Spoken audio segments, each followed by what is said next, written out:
The opinions expressed of this show are for entertainment purposes and should not be misconstrued or interpreted as fact. If you have a gambling problem, call 1-800-522-4700.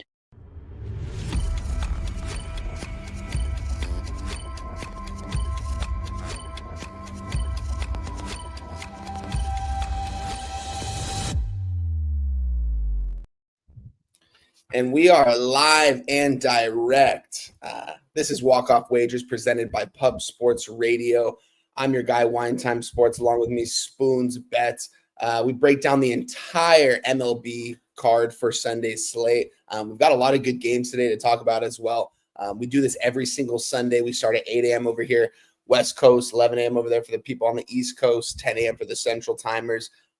We appreciate you guys always showing the support, as always, showing out early and often, man. I'm excited to break down this card with my guy Spoons Bets here today. We're going to bring on a special guest along the way too, I'm sure, so I'm excited for that. But Spoons, how are you, my guy? How was your week? How's everything going leading up to Sunday? It's been a pretty good week. Units-wise, yesterday wasn't the greatest for me, but it's a good day to bounce back here on Sunday. I like some of the card. Some of this card looks like absolute garbage on the other side, so we'll get through it. I'm excited for a good day. It was a good week with the family. Watched Happy Gilmore too. There we go. Didn't get all the terrible reviews I see online. I thought it was pretty good. We enjoyed it. That's funny. Last night when me and my wife were scrolling through, she's like, "Oh, Happy Gilmore 2 came out," and I was like, "All right, we got to watch that." Didn't end up watching it last night, but that's definitely on our list for this week. If you guys haven't watched Happy Gilmore, that is definitely Adam Sandler's best movie. If you that or Billy Madison for me. I'm a bit Adam Sandler guy. My dad will say, or my wife will say, what is that movie? Big Daddy. And I wasn't that big of a fan of that one. But with that being said, we can get right into this MLB card. But first, I want to give a shout out to everyone in the chat. Everyone's showing love and showing up early and often. We got my guy, Sir Mackey Loves Pie in here. Swaggy McNichol says Brooks was here. Wine Time was here as well. So shout out to you, my guy. Sports scientist Jacob, top of the morning. Big Daddy Boom, always showing the love. MLG Beavis. We've got Noel 207 in the building. He said, "Good morning, family." Good morning to you, my guy. Justin McKelvey, let's have a monster day. Hit the like button. Yeah, guys, if you're in here, hit the like button. We're trying to get to 200 likes again today. Let's get up to that 1.5K views as well. So if you guys could share the video, share the tweet that we have tweeted out, we'd really appreciate it as well on Pub Sports Radio. We appreciate all the support as always, guys, but we want to keep getting bigger and better. And that starts with bringing you guys and newer people in the chat as well. We've got Boss 707 in there, Ron Lofton, my guy right there, Nicholas Handy. We got Mills, my guy Logan right there. Shout out to you.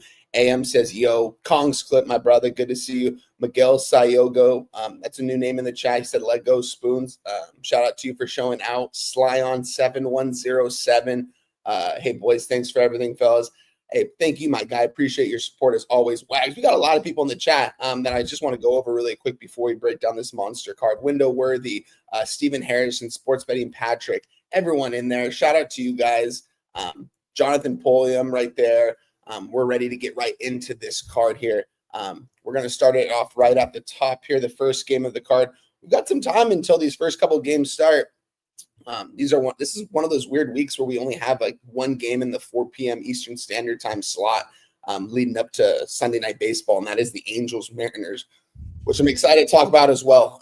But we're going to talk about this first game here first. It's Paul Skeens Day for some people, man. We got Paul Skeens on the mound for the Pittsburgh Pirates, currently sitting 43-62 on the season against the Arizona Diamondbacks. They're still at the same record that they have been pretty much the whole entire season, whether it's a couple games under 500 or a couple games over 500. We saw what this team did a couple days ago. They ended up trading Naylor to the Seattle Mariners, who's playing over there now in the AL East. It's just up to them now what they're going to do the rest of the way, because it seems like that they're making moves, and it will be interesting to see if they get a guy like Gino Suarez out of there. A couple other guys that they have in there that are definitely worth being traded.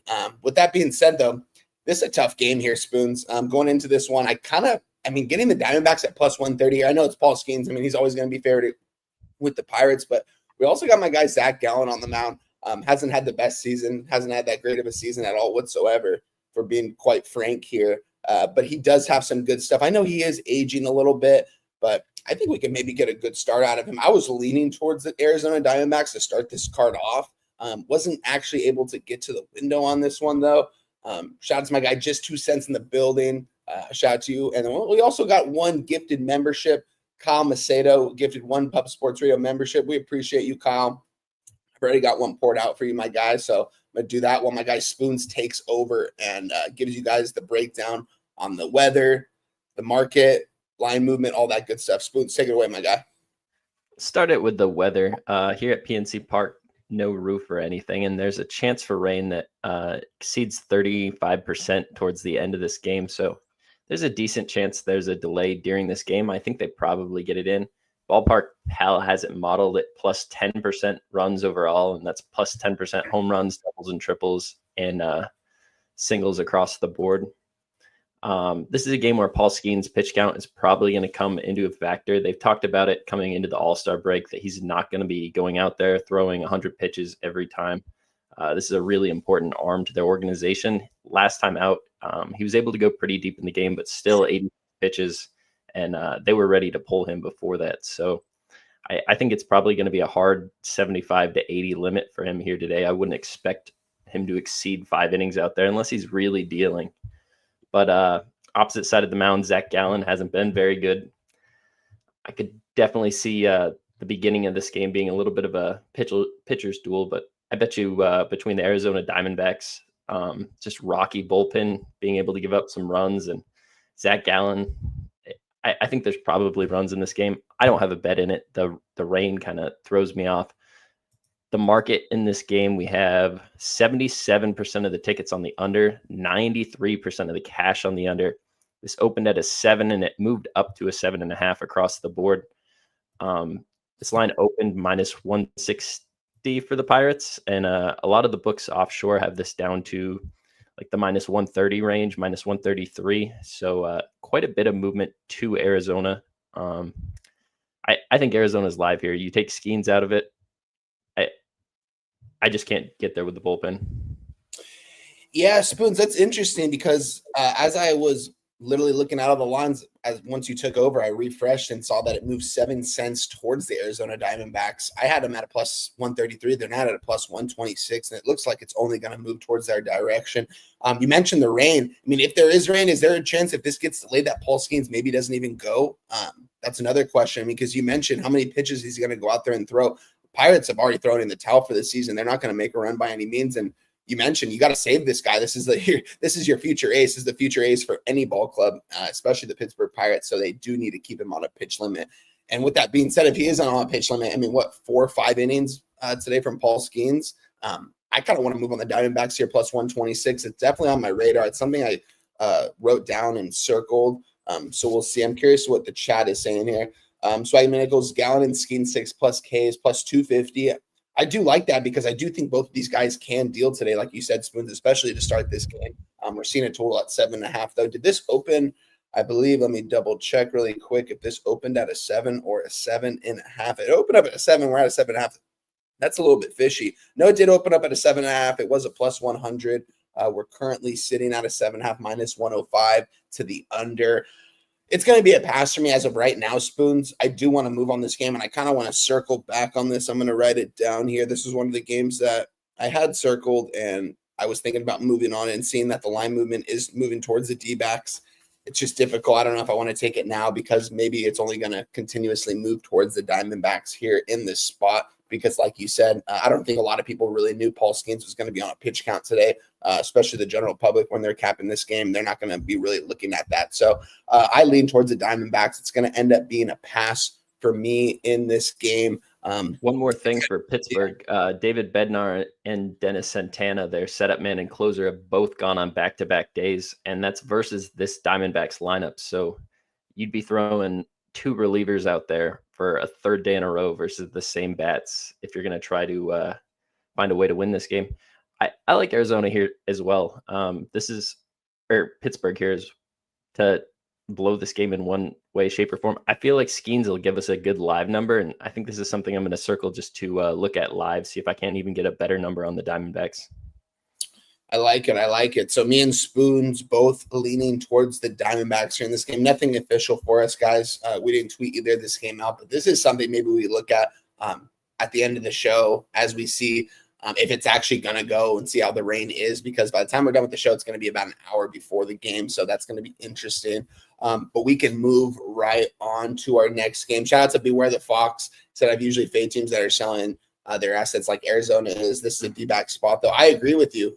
That's a good take, actually, because I kind of mentioned that on Jimmy's show that the Diamondbacks doesn't seem like that they're kind of throwing in the towel already, but they haven't traded Geno yet. I mean, they traded Josh Naylor, don't get me wrong, but Josh Naylor, I mean, I don't know. It's still crazy to me that guy's a good baseball player looking at him from the outside, because that guy is in horrible shape. And seeing him steal second yesterday against the Angels so easily was just kind of funny to watch, honestly. It just shows you guys still be a big man, still steal bases if you get that good jump. But shout out to him. So we're going to move right on to this next game. We are going to Camden Yards, where our guy, sports scientist Jacob, was at yesterday. Is that there at Home Run Derby, it seemed like. There was a lot of runs scored in that ball game. I don't know if they actually home runs because I wasn't paying too much attention to it, but every time I saw on the scoreboard, I was just thinking Jacob and saying that he was in left field watching this game. You got Sugano on the mound for the Orioles, one of their better pitchers this season. His numbers definitely hasn't been pitching well as of late. You got Austin Gomber, a guy that's ERA's career has seemed like it's literally 6 every single season. But that's, I guess, what the price you pay when you're a pitcher for the Colorado Rockies. This is a tough ball game right here, man, because, I mean, are the Orioles worth a minus 210 price here? I mean, we're currently sitting right now, Sugano and the Baltimore Orioles at a minus 200. So there hasn't really been much line movement in this. They are minus 1.5, minus 110 on the red line. This is the most interesting part, though, Spoons. I mean, this game isn't Camden Yards. I haven't looked at the weather on this, so I'm really curious to what you share with us right here. But we're seeing a Baltimore Orioles team total of 5.5 at minus 110. I don't really think we see that too often here, but that must make me think that the books know that Gomber is going to get lit up here today. We do have a total at 10 as well, a higher total. This has got to be a hot day at Camden Yards. This is a spot that, I mean, looking at this team total for the Orioles, it makes me think that they're live to score 6 runs in this game quite easily, maybe even against Austin Gomber. That ball looks like it's going to fly today, and it's going to probably be a hot day in Baltimore. Spoons, take it away. I'm really curious to hear the market and the weather in this, because I haven't looked at either in this game. So Baltimore has their official lineup out, and I think it should be noteworthy. You don't have Colton Cowser in there. You don't have Jackson Holiday. You don't have Ryan O'Hearn. Oh, wow.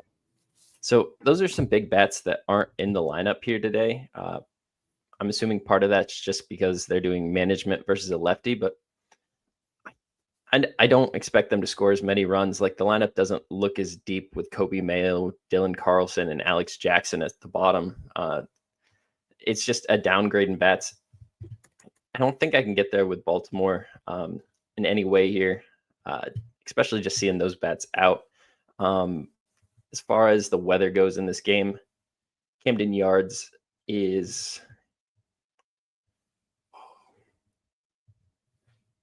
Sorry, my weather page just reloaded. You're good. That happens to me too. I'm sure it's going to be a hot day in Camden Yards whenever you get the up to 25% chance of rain during the game. It's going to be temperatures in 90s, mid to low 90s, and wind blowing out to right field 6.3 miles an hour. So it's going to be another offensive day here. Plus 10% runs overall by Ballpark Pal. The market in this game, we have 65% of the tickets on the under, 89% of the cash on the over, and 75% of the tickets and 79% of the cash on the Baltimore Orioles. It's lined open around minus 200, and a lot of the offshores haven't moved it very much at all. Still have minus 200. You see some of the domestic books have like a minus 210, just a little bit more juice to pay to bet those Orioles, but there's 9.5s on the board. Books like Circa have that right now. I'm assuming that's why you see the big split between the under tickets and the over money. A lot of the money has come in while it's been at the 9.5. So I think that over the market's telling you is probably live. This is not a game I'm going to move on, especially with those bats out. Chance of rain. There's just a high degree of variance involved with this. Yeah, that's an interesting spot, Spoons. I mean, this just makes, I think there's going to be a lot of runs scored here. This is probably not a good day to actually be at the ballpark, though. Chance of rain, windy, and it's 95 degrees and probably humid as heck out there. Man, that's probably a brutal day to actually be watching a game. But shout out to anyone that's going to that game. That's probably going to be a fun one. I want to get out to Camden Yards one of these days. My cousin and my uncle are huge Baltimore Orioles fans. Just funny. I remember a couple years ago, I'd ask, they'd be like, hey, we beat the Yankees. That's the most important part of our season when they were losing all those games. That's how much they hate the Yankees. But shout out to them. Shout out to the Orioles fan base. This is going to be a pass for Spoons and I, but we do have a game where my guy Spoons is on, and that is coming right up here. But first, guys, hit the like button if you're in the chat. We've got 45 likes right now. Let's get to 100 real quick, guys. Everyone hit the like button if you can. We appreciate it. Share the video on Twitter, on YouTube, post it in your guys' group chat. Hit the like button for us, guys. We appreciate everyone that's showing out. We do have a lot of people in the chat right now, and we're only going to see more people come in as the day goes on. We've got 160 people in here right now and going up. So shout out to everyone there. Wag says Nick Kurtz is resting today. I don't know if that's a for sure thing. If that's a for sure thing, that's kind of crazy. Shout out to that guy. That guy is just on fire right now, man. But we are talking the Phillies, New York Yankees here. We've got Zach Wheeler on the mound. I mean, this guy's had a great season, as he was expected to have. If you looked at the Cy Young ballot, or the Cy Young odds in the beginning of the season, he was definitely right up there in there to win the Cy Young for the National League. Shout out to my guy Wags right there. We'll do a shot for you right after that. And shout out to my guy Landon Veese. That's my guy right there, my fantasy football commissioner. Appreciate you, Landon, for showing out here, man. Hit the like button, and thanks for coming on the show. But as far as this game goes, we've got Carlos Rondon on the other side for the New York Yankees. I have to bring this story up every single time I talk about Carlos Rondon. I'm sure you've heard it multiple times, Spoons. I know Jose has. I go to an Angels-Yankees game 2 years ago, the year they signed Rodon, the year where he's absolutely getting thrashed. And I'm sitting there on the first base side at Angel Stadium, and it's 90% Yankees fans. So Yankees are everywhere. And shout out to the Yankees fans because they're actually good people, surprisingly enough. But they would just talk so much shit to Carlos Rondon when he would go back to that dugout. They'd call him a fat ass. They'd say overpaid. It's just crazy to see like a fan base attack a pitcher that they pay in that offseason. That just shows you their expectations over there. But this is going to be a good ball game here. The Phillies have gotten the better end of the stick here in this series so far. They've taken the first two games. If you've been on the Phillies in this first two games, shout out to you. I was on them yesterday. And as it got closer to first pitch, I was a little bit worried about that side. I kind of thought that I was on the wrong side. It kind of looked like the market was moving towards the Yankees. But in this game, the line hasn't really been moving here. We've got the Yankees that desperately trying to stay in this AL East with the Toronto Blue Jays, who just can't lose a ball game, it seems like. And we will be talking about them shortly. Looking at this total here, open up at an 8, juice to the under at a minus 115. Everything that I'm seeing, it's now down to a under 7.5 with a minus 105 there. We've got the Phillies minus 120, New York Yankees plus 110. Spoons, I don't have a play in this one. I was on the Phillies yesterday. I haven't been on the Phillies a lot this season, despite me saying that I think that they have one of the best lineups that you may ever see in baseball when they're playing at their best. But I had nothing in this game. I'm going to take my money and run in this series. I think the line is priced appropriately. But I'm really curious to see what you have in this game. Take it away, Phillies, Yankees. Yeah, so the market in this game's a little interesting. You have 53% of the tickets on Philadelphia and 92% of the cash. 81% of the tickets on the under and 87% of the cash on that same under. It opened at a 7.5, and it was juiced to the over at open, and some of the books still have it juiced to the over just a little bit. It's come down, but only about 5 cents on most books. There's a pick 'em on Circa. Circa opened this up minus 134 Philadelphia, and they now have it down to minus 122 Philadelphia. So there's definitely some movement in on the Yankees here. I moved in on the Philadelphia last night. I paid minus 126 on the domestic books. That's still about the best price. I see a minus 125 on DraftKings. Pretty offensive weather here today. We have plus 12% runs modeled at Ballpark Pal, plus 39% home runs. Just one of these parks where the ball really can travel. One of the reasons I really liked Philadelphia here was the whole bullpen got the day off at the end of the day yesterday. So Kirk Ringstrom, Romano, Tanner Banks, all didn't have to throw. And these are the guys that just go out there and get the majority of their saves and holds. And that's kind of the most important thing I'm looking for, because that's who the manager is trusted to this point in the season. And that's who they want available for any game they're going to try to win. This is a spot where I think Zach Wheeler can just take advantage of a weakened Yankees lineup. We have one of the best bats in baseball on the IL for at least the next couple of weeks. I think there's a little concern around that UCL that this could be another Tommy John thing. I think they said they've avoided it, but so early on in the injury, you don't really know what's going on. And you could just see the way he threw the ball, a couple of the replays, that something's not right there, and wish him the best. But until he gets back, I don't think the Yankees lineup is close to what we think of him in the middle of it. Not only do you subtract his bat, you don't have to pitch to Cody Bellinger, Ben Rice, and Stanton the same way you did before, because you don't have to think about him in there at all. The bottom of this lineup, we got Jason Dominguez, Ryan McMahon, Anthony Volpe, Austin Wells. This is a lineup that Zach Wheeler can really pitch to. The lefties won't be able to take advantage of this wind as much as they would if it was blowing the other way. This is blowing out to left instead of out to right. So I don't think it favors that super heavy lefty Yankee lineup. And Schwarber and Harper aren't the kind of guys that need wind to get a ball out of the ballpark. And it's just a deeper lineup. Phillies also have a couple guys out of the lineup. I don't see Max Kepler in there, and I don't see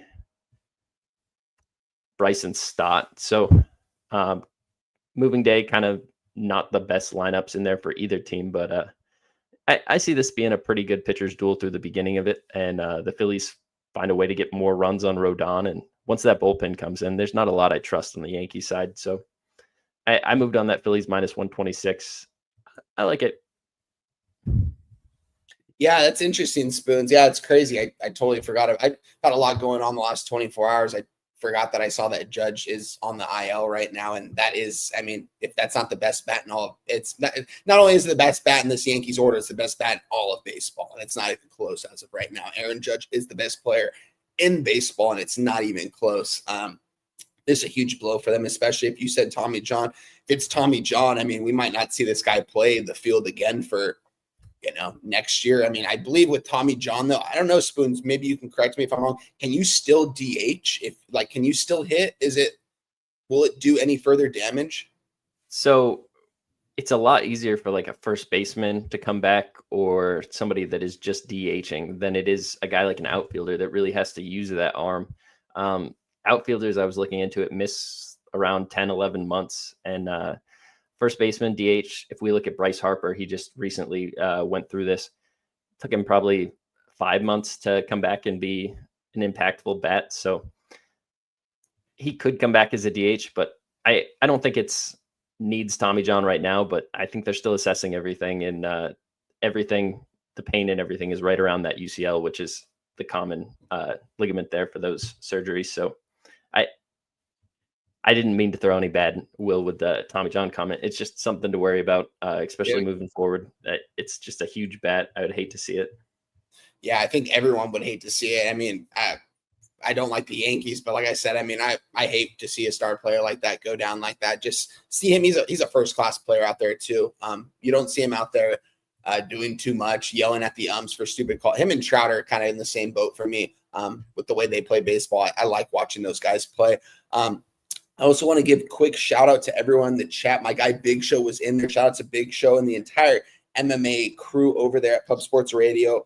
Watched the stream with them last night, and I know they cleaned up. I didn't clean up in the UFC. I had a bad day in the UFC, but it was still fun to watch. There was some really good fights yesterday, so shout out to them. And we also got a new membership. My guy Wags, I thought this guy was a member, but apparently he just became a new member here. Shout out to you, Wags. I'm going to do a shot for you, my guy. Appreciate you and the support here at Pub Sports Radio. With that being said here, my guy Spoons, what was the number you got on the Phillies? Minus 126. Minus 126. Currently sitting right now. Let me refresh this. I have a minus 120, so you can get a better number. Just depends on where you're looking, I guess, at what book. I have another book that has them at a minus 130, so all depends where you look. I tweeted out minus 125 at Bet365. I just double checked. Okay. Sweet. So minus 125 for the Phillies. This is the first action we have on the card for today. We have an interesting card. Me and Spoons were talking about it.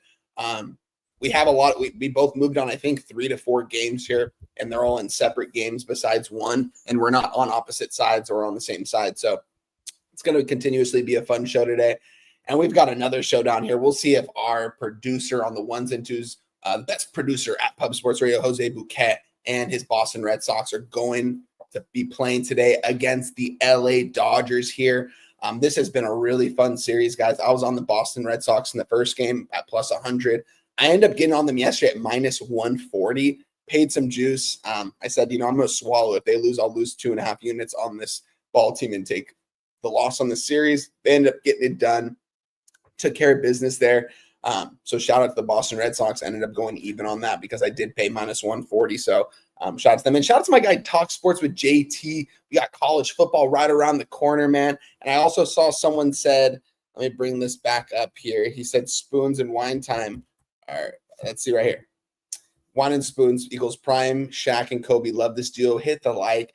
Guys, let's go here. That's a great comparison right there. I'm glad that you didn't compare us to Patrick Mahomes and Dylan Raiola like Dylan Raiola did with him. And when they asked him to explain their relationship, he said it was like a Kobe to Michael Jordan type thing. It was just kind of a weird thing to say. But we're definitely a better duo than those two guys right there. So shout out to you guys.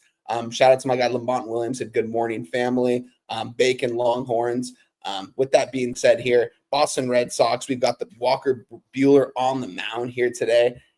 And they're currently sitting at a plus 100 right now. We've got the Dodgers at a minus 110. Let me refresh that. Yeah, we're currently sitting the same number. This is a spot I moved on, guys. This is a spot I moved on. I think Dustin May is going to get hit today by this Boston Reds lineup. I think Boston Red Sox team total over 4.5 minus 120 is great money today, guys. I also think the Red Sox money line is great money. I'm not going to end up moving on it, though. I'm going to take my money and run from the sideways in this series. I just think we have a total at 10 here. It's going to be very hitter-friendly conditions here at the ballpark. We've got two pitchers that are vulnerable, so that's why I don't really want to trust Walker Buehler. But, guys, come on. I know it's Dustin May, but Walker Buehler is a plus 100 against the LA Dodgers. I know these guys are only like 5 games separate in the standings if you technically look at it. To me, this is still a Dodgers against the Red Sox. And to me, I think money is just going to continue to flood in on the Dodgers. I'm curious to what Spoons breaks down the market. I don't really look at I'm really curious to hear the market and the weather in this because this looks like very hitter-friendly conditions the reason why I did move on the over 4.5 for the Red Sox. It is a little bit juice at minus 120, but I think that's telling us one thing, that they're going to hit this guy, Dustin May here. So I'm official. This is my first play on the board. I tweeted out this morning. You get the same number. Red Sox team total over 4.5 minus 120. Spoons.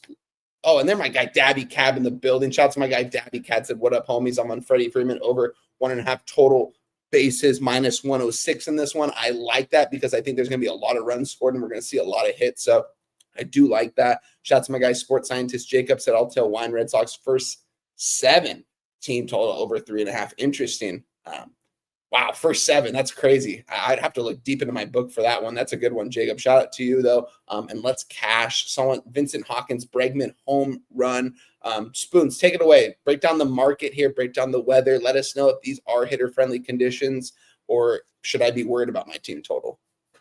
So I think the most noteworthy thing to start with here is Mookie Betts is back leading off for the LA Dodgers. He has missed this series. Pretty important one for him. Red Sox fans in general, one of their biggest bats comes home back to Fenway. As far as the weather goes in this one, there's a really high chance for rain. It gets up to 43% chance at 2 p.m. This game, first pitch is at 1:35, and that rain sits between 39 and 35% chance the entire game. So that's a little bit of a wrinkle in the weather. With that, the wind is blowing out, temperatures in the 70s. Ballpark Pal has this modeled at plus 19% runs, plus 11% home runs, plus 19% doubles and triples. So this is one where I could see some offense definitely come in, but just with that rain, it is what kept me off this game or trying to move too deep into it. As far as the market goes in this one, we have the Boston Red Sox the LA Dodgers getting 64% of the tickets and 58% of the cash. This line opened at minus 130, and it's down to a pick 'em at a lot of spots. You can get -110, -105. So this line has definitely come down quite a bit. And 69% of the tickets on the over and 94% of the cash on the over. This opened at a 10, just flat, and now it's juiced to the under. So kind of interesting. Yeah, that's really interesting right there. I'm glad I didn't move on the total and this just the team total. I do think the Red Sox are live in this one. Yeah, it seems like it's only going to move towards the Red Sox here. And with Walker Buehler on the mound, I don't get how people that are capping today and looking at this card, especially all my LA capper, shout out to you guys, and shout out to the Dodgers fans out there. They're going to be betting the Dodgers here in this spot. This seems too easy here against the Boston Red Sox, a team that has a lot of young bats in that order, a team that wasn't expecting to compete after they got Rafael Devers, but here they are. I was wrong. I already told Jose, I apologize. I was wrong on the take. I said the Red Sox were heading in the wrong direction. The Angels are heading the right direction. I was wrong, and I will admit it when I'm wrong. And the Red Sox have been playing some really good, inspiring baseball out there. I like everything they're doing. They're putting money in my pocket, so I can't complain about it at all. Shout out to my guy, Razor Sharp Pick, right there. My guy, Razor Sharp Picks. He said 6 bets for me to say all dogs. Let's go barking today. Shout out to you, Razor Sharp Picks. I've got a couple dogs going today as well, and I'm really close to moving on a couple more. So shout out to my guy, Razor Sharp Picks. We got to get him up one of these Sundays. I meant to reach out to him to see if he wanted to come on today. Razor, if you want to come on and share any plays today, let me know in the chat. My guy Jose will send you the link. You can come right in, my guy. I would appreciate that. And that goes with a lot of people here in the chat too, guys. If you guys want to come on and give out some plays, let me know. Appreciate your guys' hard work, and I appreciate you guys coming in the chat and supporting. He said Gambler's First Glance, MLB, Arizona Moneyline, +132. That was a spot I have questioned right here, Razor. As we were talking about, it moved 7 cents towards the Diamondbacks, down to a +125. So love that move right there. Shout out to my guy Dabby Cab too. Hopefully my guy Dabby Cab can join us at some point today if he does have any plays. If not, no worries. But shout out to my guy Dabby Cab. But yeah, I'm official on this, guys. I already moved on it. Boston Red Sox team total over 4.5 -120. We're gonna move on this. We're taking it to the bank. So that's my first play. We got me and Spoons both on the board today. Spoons on the Phillies -125. And I'm on the Red Sox team total over 4.5 -120. With that being said, here we can move on to this next game here. Man, Tampa Bay Rays, when it rains, it pours, it seems like, especially when you're in Tampa Bay, I guess. Shout out to them, man. Shout out to my guy, Kevin Cash, but I'm not sure what's going on down there, what they're drinking, but they just have not been able to get it done here these last couple weeks. They went on that crazy win streak. You guys heard me talk about, I gave them out +700 to win the AL East. I gave them out -150 to make the playoffs. That was a full unit play. The +700 was a half unit play along with the Blue Jays that are looking good. But with that being said, I still moved on the Rays, and this team is just heading in the wrong direction. I'm not sure what's going on in that dugout if something's happening here, but you guys will be surprised to hear because I haven't been on the Rays since their losing streak. I never was really on them. It didn't really seem like appropriate spots to back them in certain games. This seems like a game right here that I want to back the Tampa Bay Rays here, avoiding a sweep here. Kevin Cash does not like to get swept. If you look up Kevin Cash's career, getting swept here, going into a third game, he's got a good record, especially at home. I know it's on the road here, but I'm going to trust Kevin Cash is going to have his guys ready to go. He knows here. I mean, they're 2 games over 500 right now. They've got to get something going here if they want to make a playoff run. We've seen them win consecutive games in a row numerous times this season. Just depends if they can get back on that track. Does seem like they're falling back a bit, but this was a spot that I moved on the Tampa Bay Rays -110. I thought it was a little bit fishy too because the Reds have been taking care of business against this Rays team, and the Rays are just, it seems like everyone is writing them off at this point, and who knows, guys, they might be written off the rest of the season. This might be a team that ends up under 500 at the end of the year, but for today's game, I think they're going to take care of business. They're going to avoid the sweep here in Cincinnati against a guy like Brady Singer, who I don't like by any means. He has had some promise in the past, but I don't like him from the X's and O's standpoint. I do like Shane Baez. What does Jimmy call him? Forgot. But he uses a Wizard of Oz reference for Shane Baez. But I like Baez here. I'm going to think that he's going to go out there and at least pitch decent here in this game, give us 5 or 6 strong innings. But I'm going to expect these Rays bats to start getting going, guys. Yandy Diaz, they've got some Condolero. They got some really good bats in this order. If you looked at them from the beginning of the season, I didn't really have a lot of promise in them, but they do have some good bats in this order. I'm going to expect them to take care of business today, avoid the sweep here at a -110. Tampa Bay Rays money line. This is my second play I've given out. I only have 3 plays today, and this is the second one. So lock me in here on the Tampa Bay Rays money line. Spoons, take it away. Give us the weather report, market breakdown, what you have in this game. Yeah, I also have a play in this game. It's the under first 3. I took an under 2.5 at plus 110. This is a spot where I expect Shane Baz and Brady Singer to come out and pitch pretty well to these weekend lineups. We look at Tampa Bay, and they don't have Brandon Lowe. He's on the IL right now. So you have Chandler Simpson, Yandy Diaz, Jonathan Aranda, Caminario, Lowe, the other Lowe, Josh Magnum, Matt Thesis, Our low Spoons. So it's not the same Tampa Bay lineup that was really hot a month or so ago, like you were talking about. Like, this team's kind of heading in the wrong direction. Them dealing with their best bat, Brandon, being injured for most of that time is probably a big part of it. And on the opposite side, the Cincinnati Reds lineup is not anybody I'm that worried about with Shane Baz.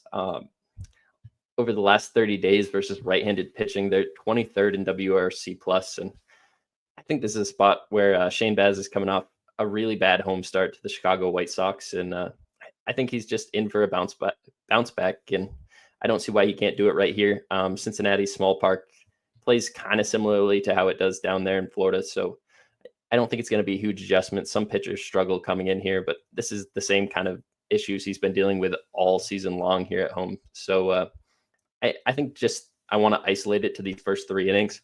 Cincinnati's bullpen is pretty taxed at this point, and there's some arms in the back of the Tampa Bay lineup or bullpen that just kind of scare me. They have given up quite a few blown saves on the season, and I've watched it happen too many times to want to have both of these bullpens involved in the under. So I looked at the first 5, I looked at the first 3, and I thought 2.5 in the first 3 was the best way to attack this. Plus 110 is what I got on the number. As far as the market goes in this game, we have 57% of the tickets on Tampa Bay Rays, 68% of the cash on the Tampa Bay Rays. This line opened at minus 110 or so, and you see similar numbers still across the board. Circa opened Tampa Bay at minus 104, and now they're minus 110. So some of the sharper books have moved 6 to 10 cents towards Tampa Bay. I think this is a spot where Tampa Bay is probably live to win the game. I'm just going to isolate it to that first 3 here. As far as the weather goes, this is always towards the top of Ballpark Pal's algorithm because they factor it in by ballpark. So when they put in Great American at the very end of it, the run value in this park is probably 2nd or 3rd overall. So it gets the highest multiplier at the end, where a park like Oracle, where the Giants play, always gets one of the lowest multipliers at the end. But this is plus 19% runs overall, plus 44% home runs. Pretty nice day at the ballpark. Small chance for rain, less than 20% for most of the game. Temperatures in the 80s, but it's going to be really humid. It's going to feel like it's almost 100 degrees.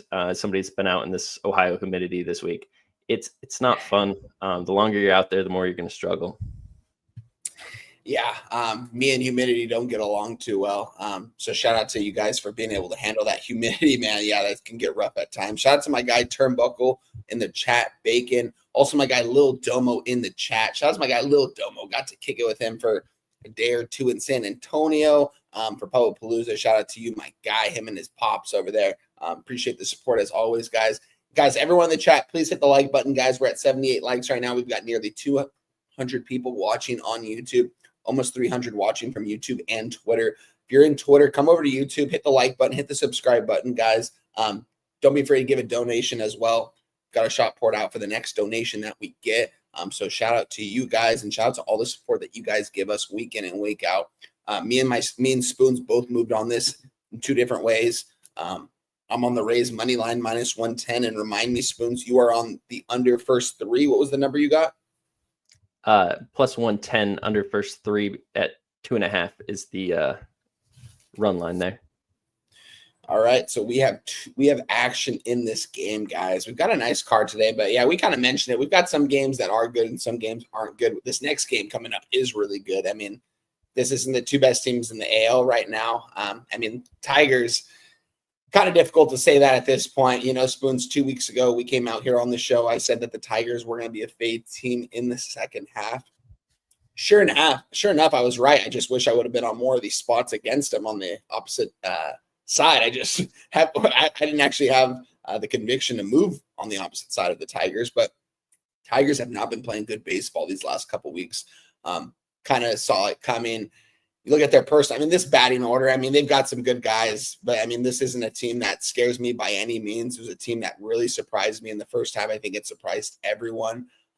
We will see what happens here in the second half, but you got Jack Flaherty on the mound, currently sitting at 5-10 here against the Toronto Blue Jays and Maximus Scherzer, a guy that I backed at times this year, and I've regretted every single time I backed him.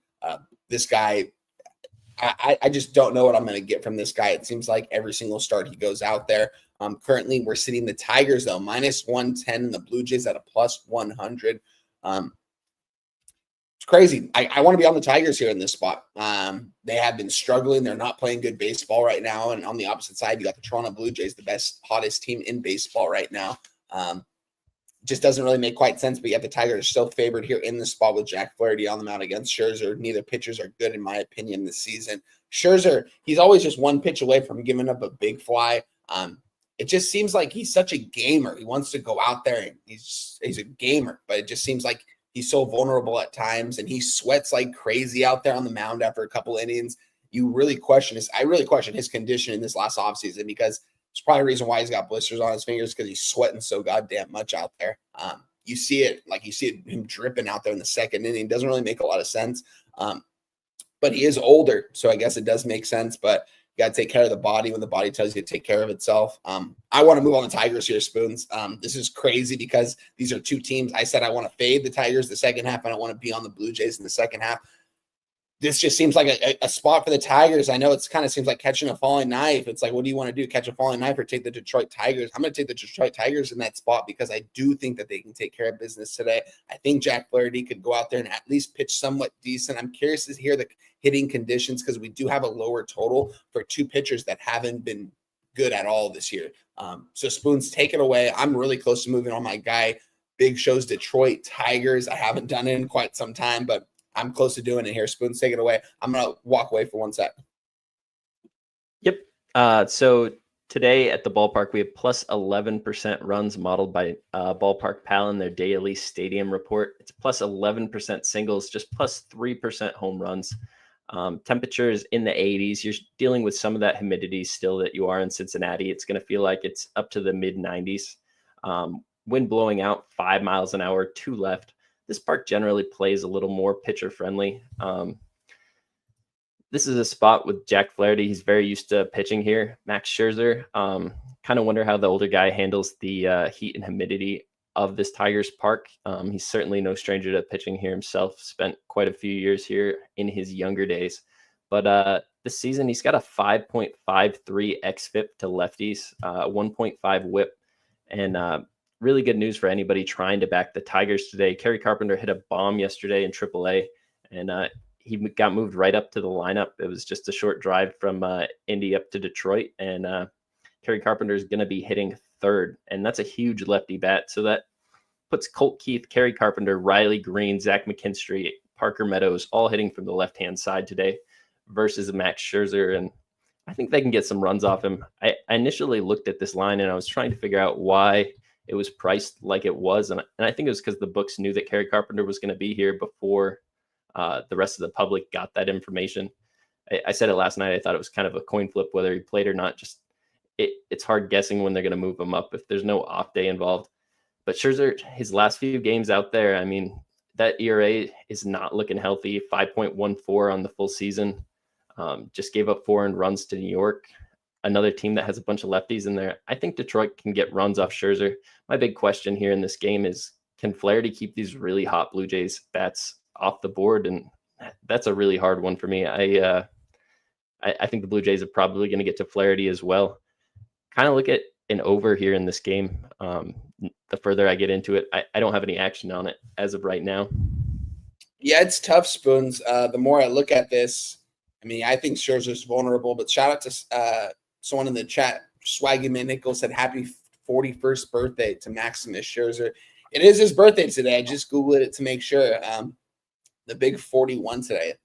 Shout out to Max Scherzer for still going out there. But humidity out there, and I just mentioned how much this guy sweats out there. You look at his arms, you look at his face in the first or second inning after a couple batters.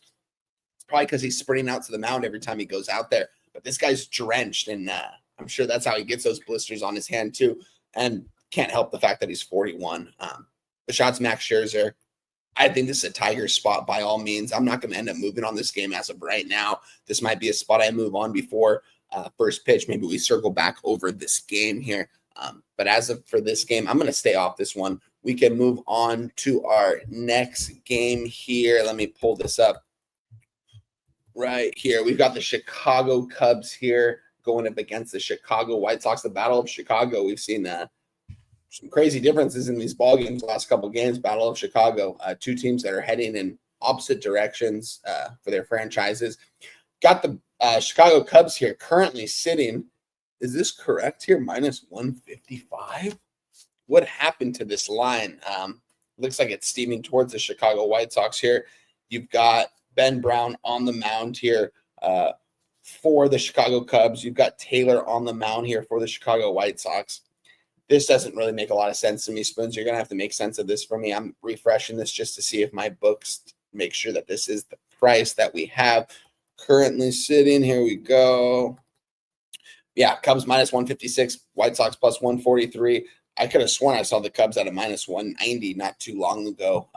There might have been some changes in the lineup. I'm not too sure what happened in this one.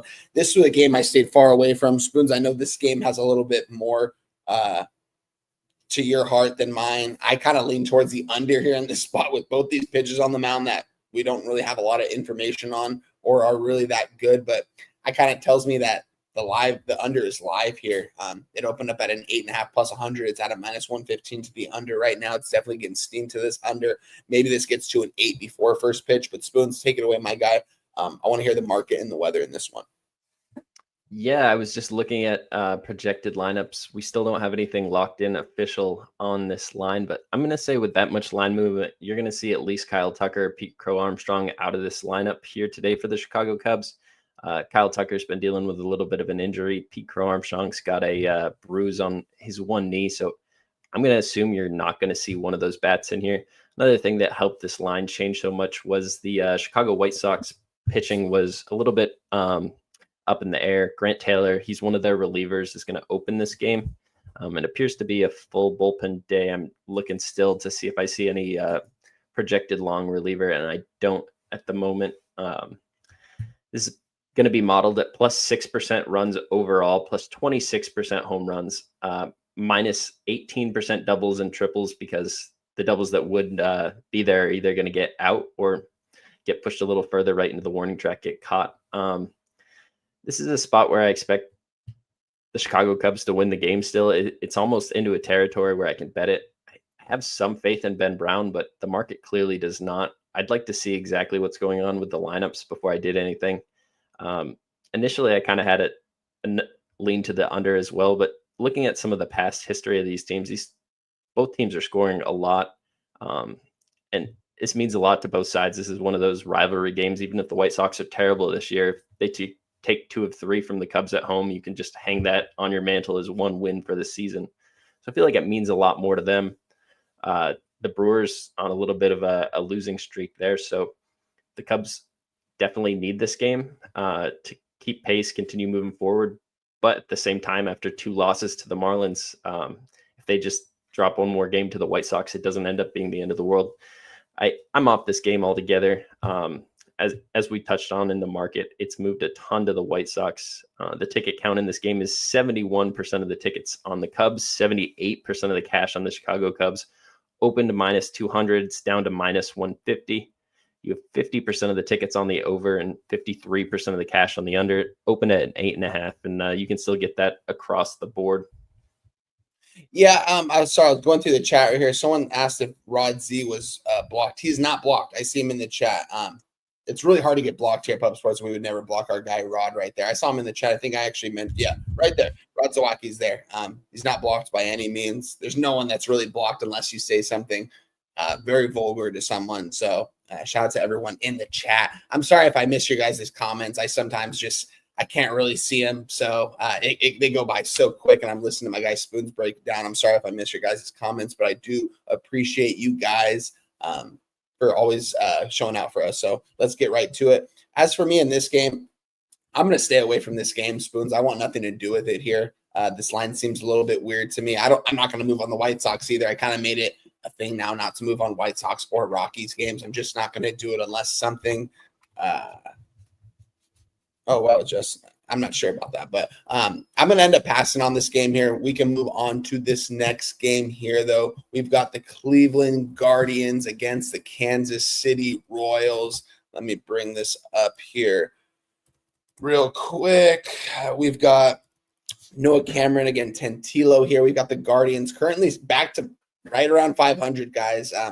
This team is trying to make around. They're trying not to trade any pieces around them. They really want to keep playing good ball. Got the Royals on the other hand, another team that's kind of still barking on the door there. The Tigers are opening the door, leaving the door wide open here for all these teams to come back and do it. But it's just a tough spot here. Sorry, I keep getting distracted by this chat right here. I got to not look at the chat. Sorry, guys. I'm going to not look at the chat anymore because I'm getting too distracted here. Guardians, Royals here. Royals sitting at a minus 130 favor here. Guardians plus 120 on the money line. We've got a total of 8.5 going minus 110 both ways here in this spot. This is another game I stayed away from. Guardians, not a team I really want to back by any means. I mean, I like this team. I like the direction they're kind of heading in the second half because we've seen them do it on numerous occasions. We've seen them come back. We've seen them do it even though they're having a bad season. They still have a lot of heart in that lineup. They've got a good head coach.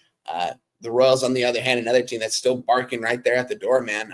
This is a tough game here. Seeing the Guardians as dogs, I kind of lean the Royals here in this spot, but Spoons take it away. Kansas City Royals, Noah Cameron against Joey Cantillo from the Cleveland Guardians. Yeah, coming off a doubleheader yesterday, Emmanuel Clase went out in both ends of that doubleheader. Pretty taxed Cleveland bullpen, if you think about that situation. Same thing on the other side with Kansas City Royals. Estevez, Schreiber, Ursig, everybody went for them yesterday. So both these teams are going to be pretty familiar with the relievers. I think that lends an advantage to the Kansas City Royals here. You have Noah Cameron, a guy that's pitched pretty well this season, kind of coming into his own, just a couple of years in the league now, young guy. I think this is a spot where he pitches pretty well to this Cleveland lineup. He's just elite at getting lefties out. He's got a .85 whip versus lefties on the season, and that's most of the bats that I'm worried about with this Guardians lineup. The Guardians have been starting to hit lefties better of recent, though. They got 5 runs off Colton Gordon on the 7th. They got 6 off of JP Sears. They got 5 off of Jeffrey Springs, but I kind of hold Noah Cameron a little bit better than those pitchers at this point in the season, and you see some really good pitchers like Matthew Boyd and Scooble going out there and blanking this lineup. So I think there's a spot where Noah Cameron pitches well. I'm not going to get to the ticket window with it. It's a difficult game right after the doubleheader.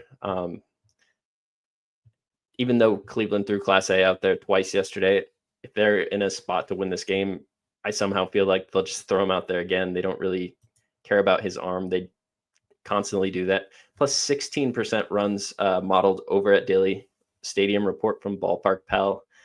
Plus 15% singles, plus 18% doubles and triples. This is just a huge outfield here in Kauffman Stadium.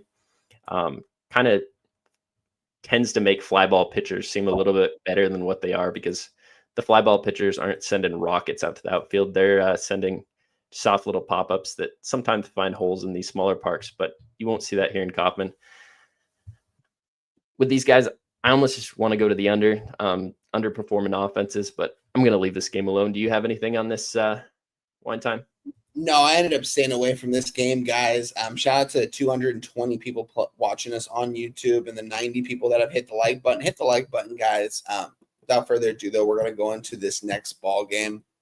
We have the Miami Marlins. Let me pull this up against the Milwaukee Brewers. We got Brandon Woodruff on the mound, a name we didn't see for quite some time, laying a minus 150 price against Perez and the Miami Marlins, a team that's I mean, guys, they keep fighting. They don't give up, it seems like, ever in these ball games, man. It's crazy to see them just a couple games under 500 still competing for a potential playoff spot. If they get that potential playoff spot, we'll see. It's just crazy to see with all this young talent what they're doing over there. So shout out to them. This is a game, though, that when I was looking at this from the outside in, I didn't really have a play on this game here. I moved on the Brewers, it seemed like, at the wrong time this season, a team that I didn't really back a lot this year, but they really went on a really crazy win streak and kind of giving it back against some Marlins team. I can tell you right now, not from looking at the market or the betting percentages, I know who everyone's going to be on, and that's got to be the Milwaukee Brewers here at a minus 150. The best team in the NL right now against a Marlins team that still people are sleeping on. I feel like we're still getting good prices on them that people are cashing on. If you have been cashing on them on a game-to-game basis, man, good for you. You made some really good money if you back the Marlins in every single game this year, and they're only 3 games under 500. This is going to end up being a pass for me. Looking at the total in this game does have me a little intrigued that Woodruff can go out there and do pitch well against this Marlins lineup, and I think that Perez can go out there and pitch well against this Brewers lineup. Seeing the under at 7.5, minus 120, open up at a minus 105 when I capped this last night. Getting steam to the under here. This might get to a 7 before first pitch. We'll see. This is going to end up being a pass for me, but I do have a lean towards the under 7.5 in this game. I think our guy Jacob has a play in this one. I don't know if he's backstage. He does. I just see him back there. Sorry, Jacob. Without further ado, let's bring on our first guest of the show. He's been a consistent viewer, watcher, capper for us here at Pub Sports Radio. He's been coming on Saturdays with Jose on Say Hey Plays. He's been coming on here with us, breaking down a couple games. You always see him in the chat here in the Kyle Kerms channel. Let's bring on our guy, sports scientist Jacob, to the building. Sports scientist Jacob, my guy. Good to see you, brother. Happy Sunday. How was the game yesterday, and what's your play in this game?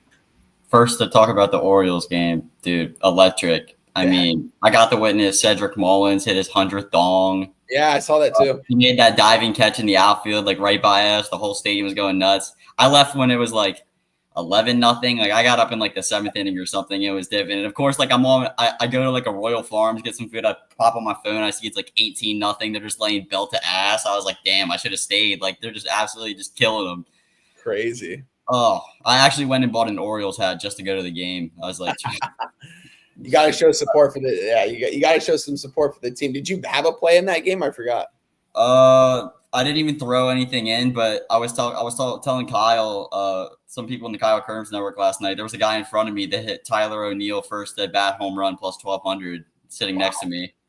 I was like, yeah, I don't know what made you bet Tyler O'Neill, but like I guess Sensatella was on the mound, so I was gonna bet the Yerfie. So I mean, you're going to a baseball game, might as well put something in.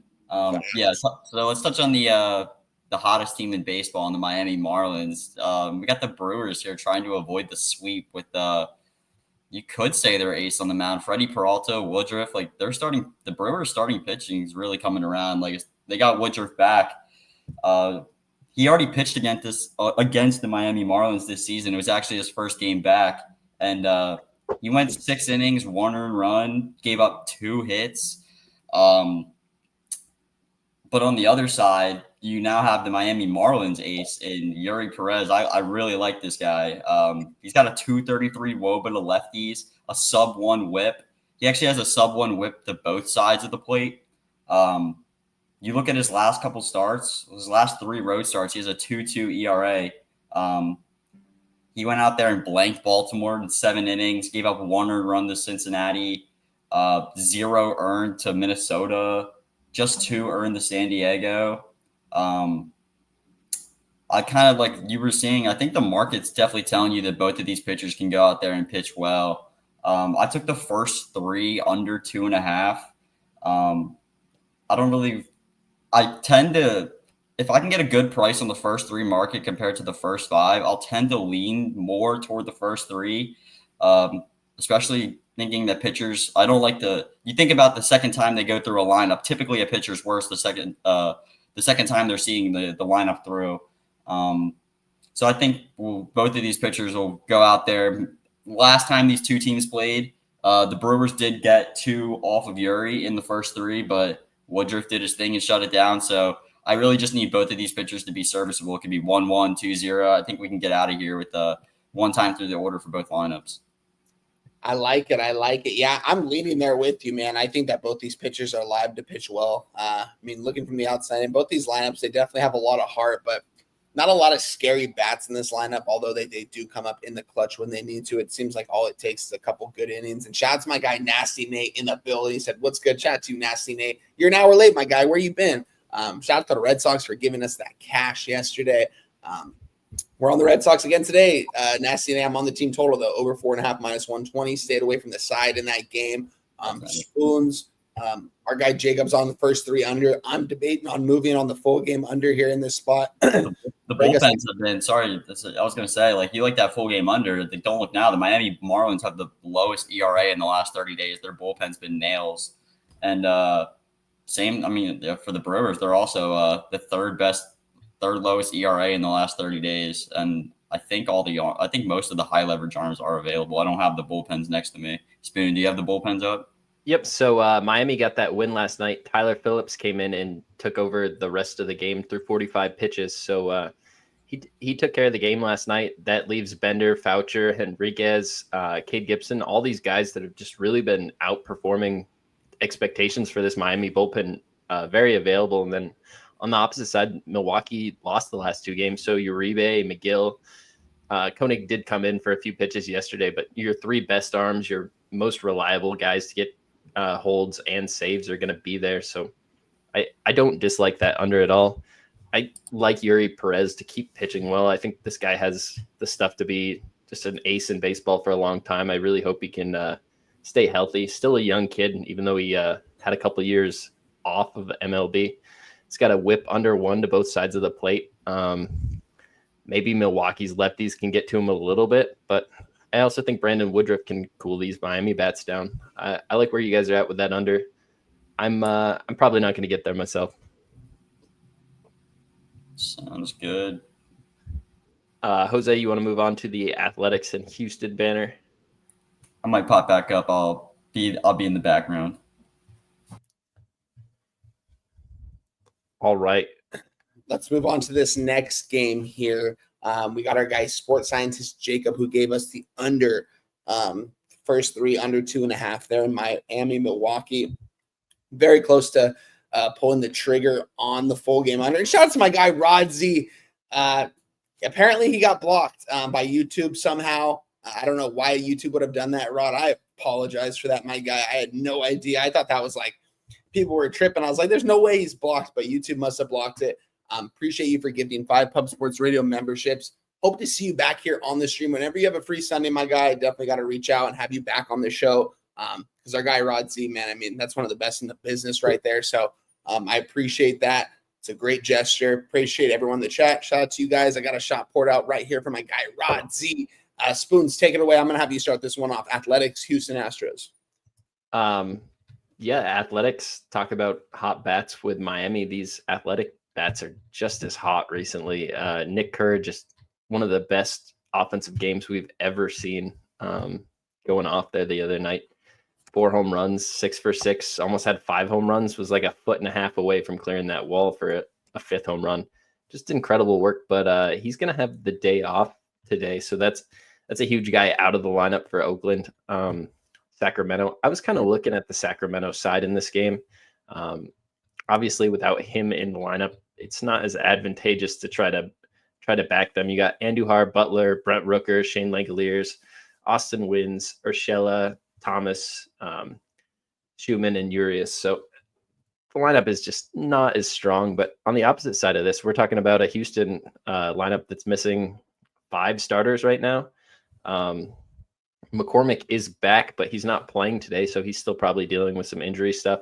You have Alvarez out of the lineup. You have Paredes out of the lineup. You have just all of these big bats for Houston. So it's Trammell, Altuve, Caratini, Christian Walker, John Singleton, Cam Smith, Cooper Hummel, Mauricio Dubon, and Zach Short.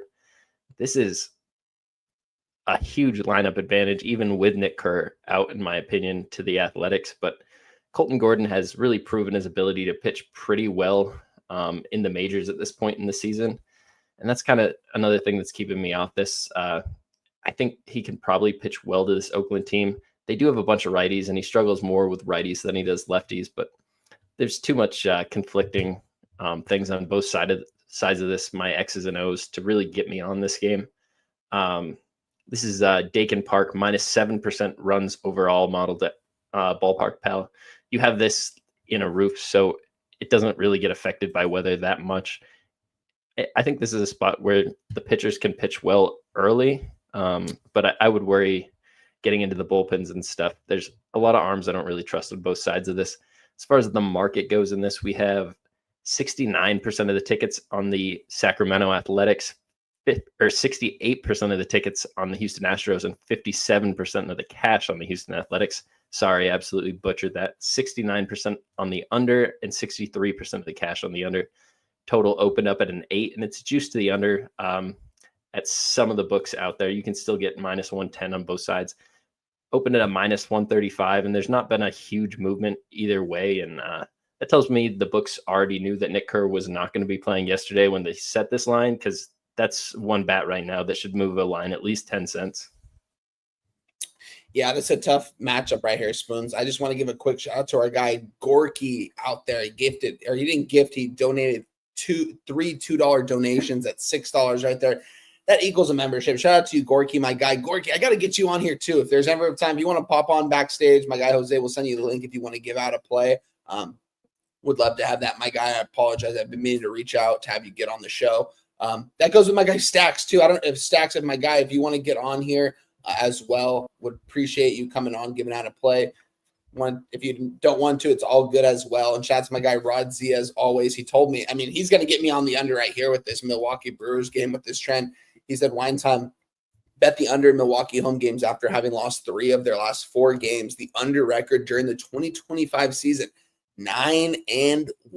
That is a crazy record right there, Rod. That's a 90% win rate. I'm moving on it right now. I'm going to make it official. I'm going to post it, and I'm going to make the play on my account right now. Brewers, Marlins, under 7.5, minus 120. And shout out to my guy Dylan Met in the chat. He said, one time for Wine Time and Spoons. Shout out to you, Dion, my guy. Appreciate you, brother. He said, I'm on the under too. Thanks, Rod. Let's get it, man. This game, though.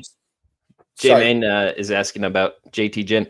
This is a guy that's bounced back and forth between the majors and the minors. He is a starter, but they've been using him as a reliever mostly at the major league level this season.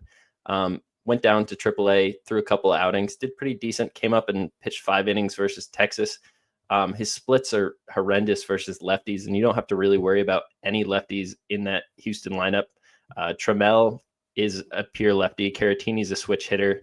Singleton is a switch hitter. So there's not a lot of true lefties in this lineup for him to really worry about. I think JT Ginn could pitch pretty well. After looking at the lineup, seeing those big bats out for the Athletics and everybody still hurt for Houston, I want to go to another first 3 under in this game, kind of. Yeah, I'm heading that direction with you right here. I just want to. There's no Wilson in that lineup. There's no Soderstrom. There's no Kerr. Yeah, this is a tough one. It's crazy. As hot as Kurtz has been, it's crazy that they're actually keeping him out of the lineup. My guy, Jose, if you can send the link over to Stacks, I'd appreciate that. My guy, sweet, perfect. I see that right there. Appreciate you. Yeah, I'm kind of leaning towards the same way here in this game, Spoons. I just want to pull up the line. So we're at an 8 right now at a minus 115. This line opened up. Let me pull this up really quick here. Yeah, it's only getting moved towards the under here. I kind of like the under in this spot too. I want to move on the Athletics. I just feel like I've kind of already made my money with them these last couple days. And with those big bats out of the order, I don't really know if I want to trust them here against the Astros team that, yeah, they have a lot of guys out of that order, but they also have, this team has everything to play for right now. They got to win this division. They have the Rangers and the Mariners right on their tail right now. This does seem like a spot for the Astros, but it's just going to be a pass for me. I've made some good money in this series back in the Athletics, so I'm just going to take my money and run in this game so we can move on to the next one. We've got the Washington Nationals against the Minnesota Twinkies here. We've got Jake Irvin on the mound against Cole Sands from the Minnesota Twins. Currently seeing a Minnesota Twins at a minus 157. Nationals plus 144 here on the money line. breaking this game down a little bit more. I like Jake Irvin. I backed him in certain spots this season, and I've been successful. I've also been unsuccessful backing him in certain spots this season. Minnesota Twins, I feel like they're right where they are. 4 or 5 games under 500 kind of seems like that's where they're going to be at the end of the year. This wasn't a team I was high on by any means. Washington Nationals sitting 20 games under 500. Don't really have a lot to play for. We talked about it last week. They gutted their head coach, gutted the GM. They want to lose. And shout out to my guy TJ. He said no Buxton in the order. Vincent Hawkins, Lawrence Butler hits for the cycle. Man, yeah, that guy's electric. He can definitely for sure, but I wonder what the odds are on that. That'd be crazy. Looking at the total here in this game, we do have a 9.5 out of -105, -115 to the over. I'm going to make it plain and simple. This is a game I want nothing to do with. I kind of had to lean towards the over.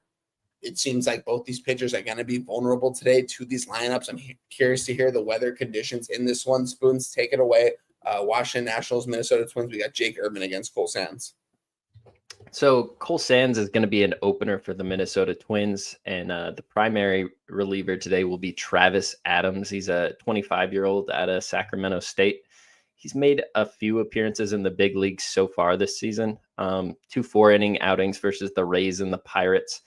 Did not look great versus the Rays at all, but that was in that little league ballpark. He gave up 9 hits and 5 earned runs in that game.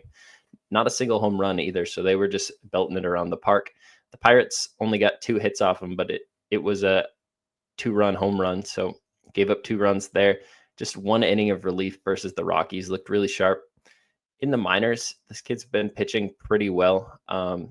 He's been coming in for shorter stints, though, between 2 1/3 to 4 innings. So I don't really expect anything more out of 5 innings between the combo of Cole Sands and Travis Adams. This guy's got a 94-mile-an-hour fastball. He's got 3 fastballs, a sinker, 4-seam, and a cutter. He uses the 4-seam the most. His slider is his second most relied upon pitch, and then he has a changeup and a curve that he sprinkles in there. So he really tries to attack both sides of the plate evenly, but it appears he has some struggles with lefties at this point in his career.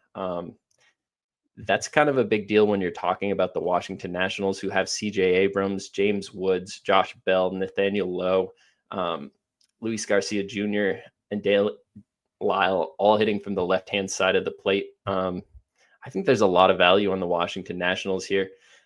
I don't think this kid is that good. On paper, I could see how his stuff plays out here in a couple of years. Coming up, not one of the most highly touted guys. He's the 20th ranked prospect right now in the Twins organization. So I think there's a lot of value in the Washington Nationals here. Yeah, I mean, I got to ask you this. What lineup do you think is better here? If you were to look at this lineup from top to bottom on who's playing, who has the better lineup? If I were building like a fantasy kind of lineup, I think it's the Washington Nationals. I agree. Especially without Buxton in there. I agree. James Wood has been struggling as of late as well, guys. Something to keep in mind. This guy's a young guy. He's going to make adjustments at some time this season, but he definitely is struggling. His average is down to 266. Seems like it's dropped nearly 20 points since the All-Star break. It's kind of what's going to happen here. They've got a lot of young guys in that order, though, that I still like. I still like this, honestly, this Washington Nationals lineup. If you're going to give me plus money with them, I'm kind of right there with you. I kind of want to move on the Nationals, too. We're getting some good plus money out of them. Currently, we could get a plus 145. I mean, their team total's 4.5 at plus 100. It kind of seems like the books think they're going to score 4 or 5, at least 4 runs in this game. It is juiced minus 130 to the under, but 4 or 5 runs in this game here. And if Jake Irvin can go out there and at least pitch somewhat decent against a Twins lineup that doesn't scare me by any means. I mean, their best hitter by far in the order, Byron Buxton's not playing. Tells you everything you need to know here. Same time, it's just going to be a pass for me. I've got the Nationals jersey on, guys. It's just been kind of good luck to me on certain streams that I've worn it. That's why I wear the Washington Nationals jersey. But it's going to be a pass for me, guys. Nothing for me in this game. Spoons, anything else you want to touch on? Oh, shout out to my guy Rod. He said bet on Washington run line as an underdog when the run line price is minus 160 to minus 105. Washington record during the 20. Wow. That's crazy. 2025 season 17-3. That's a great stat right there, Rod. guys, if you're on the Nationals, I mean, if that doesn't push you over the limit right there, I don't know what will. Maybe I end up getting there with the Washington Nationals. Maybe we'll see. Maybe I even take a +1 in my back pocket, sprinkle, or take half on the money line, take half on the +1.5. But we can move on. This isn't a Jacob. This isn't a game you wanted, right? Tell me backstage. Real quick on the market in that game, I couldn't find total action. I was trying to refresh. That's why I ended up skipping it. But Minnesota has 58% of the tickets and 69% of the cash. And this line's moved up to 20 cents against them, depending what books you look at. On a sharper book like Circa, it's only 10 cents against them. But definitely some respect towards Washington makes me want it just a little bit more, to be honest. We can move on to that next game. Well, I love Rod Z's like stats just coming through. Like, where does he get these? Like, Rod Z, drop your secret sauce. I don't understand. Like, where are you pulling these? He can't do that. There's no one like Rod Z out there. Is he pulling it out of his ass? I don't get it. The first time I started watching sports content on YouTube, Big Dogs, I was watching him, and the stats that he would throw out there, I'd be like, how do you find out about this stuff? It's just I wouldn't even know where to go fact check him. Yeah, I trust everything Rod Z says just because of he's such a knowledgeable capper. He does the work, he puts the work in and day out, and I respect the hell out of Rod Z. He's one of the most respected people in my eyes in the capping community. And like I said, I watched him from the beginning. Like before I even started watching Pub Sports Radio, I watched Rod Z. I watched him and Mitch, and I watched Chris too. Yeah. But shout out to my guy, Rod Z. The guy brings out great information. I appreciate that, Rod. Whenever you're in the chat, do appreciate that. And I can't wait to have you on next week. That's going to be fun to break down the card with you next week, my guy. But Jacob, remind me, you weren't on that Nationals game. You're on this Padres game, correct? Yeah, I'm not full pass on the Nationals game. I didn't know. I'm not putting any money investing in the Twins with that new pitcher. Nor do I trust Jake Irvin on the other side. So pass. All right. Well, we can move right on to this next game. This is a really good game here, guys. I'm looking from the outside in here. Two teams that are fighting for a playoff spot here in the St. Louis Cardinals and the San Diego Padres. You look at the comparison of both these lineups, guys. It's not even close who has the better lineup. It's the San Diego Padres. They've been dogs, this entire series here at Busch Stadium. I think for good reason here. I kind of wanted to move on the Cardinals. It just kind of worries me the more I look at this game. Just refresh, and I thought I could have sworn I wanted to move on the Cardinals. What did I write down? I had the money line with a question mark. It was 125 last night. I don't know what it was. I think I got I was looking at a -130. It looked like it was moving towards the Cardinals, and now it's looking like it's moving back towards the Padres because we are seeing the Cardinals at a -123. At the current book I'm looking at, we're seeing the San Diego Padres at a +113 here. I mean, you got Kolek on the mound against McGreevy. This is a tough matchup right here. We've got a total at 9, juice to the under at -120. We've got the Cardinals as the favorite at home, as they have been, I'm pretty sure, this entire series.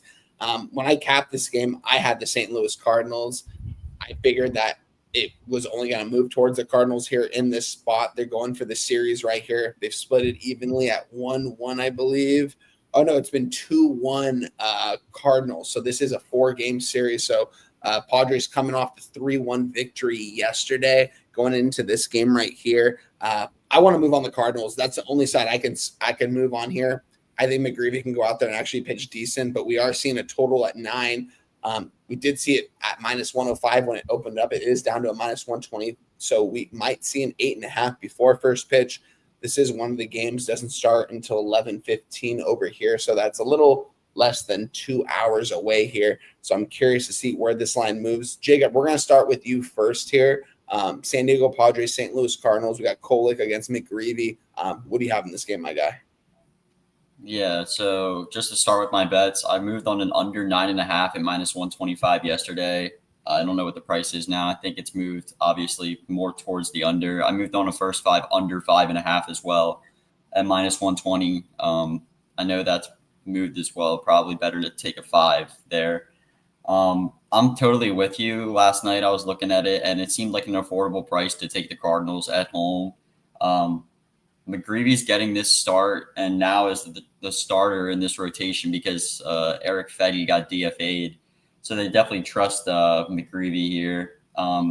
He's pitched pretty well in his 5 starts this season. that first start, he went 5 2/3, didn't give up a run to the Mets. He got hit up by the Dodgers and he got hit up by the Cubs, but those are two of the best lineups in baseball. I would not equate this Padres lineup to be anything like them. He gave up 1 run to the White Sox, and then he went to Coors Field, where pitchers would typically struggle, and he gave up 1 earned run in 7 innings against the Rockies. He excels at getting out righties. He has a 232 WOBA, a .78 WHIP. That's a lot of the bigger Padre bats like Manny Machado. And on the other side, you got Kolek, not my favorite pitcher to back, but his last 2 road starts, he's got a 3.18 ERA on the full season, a 2.35 ERA on the road. He also is much better at getting out righties.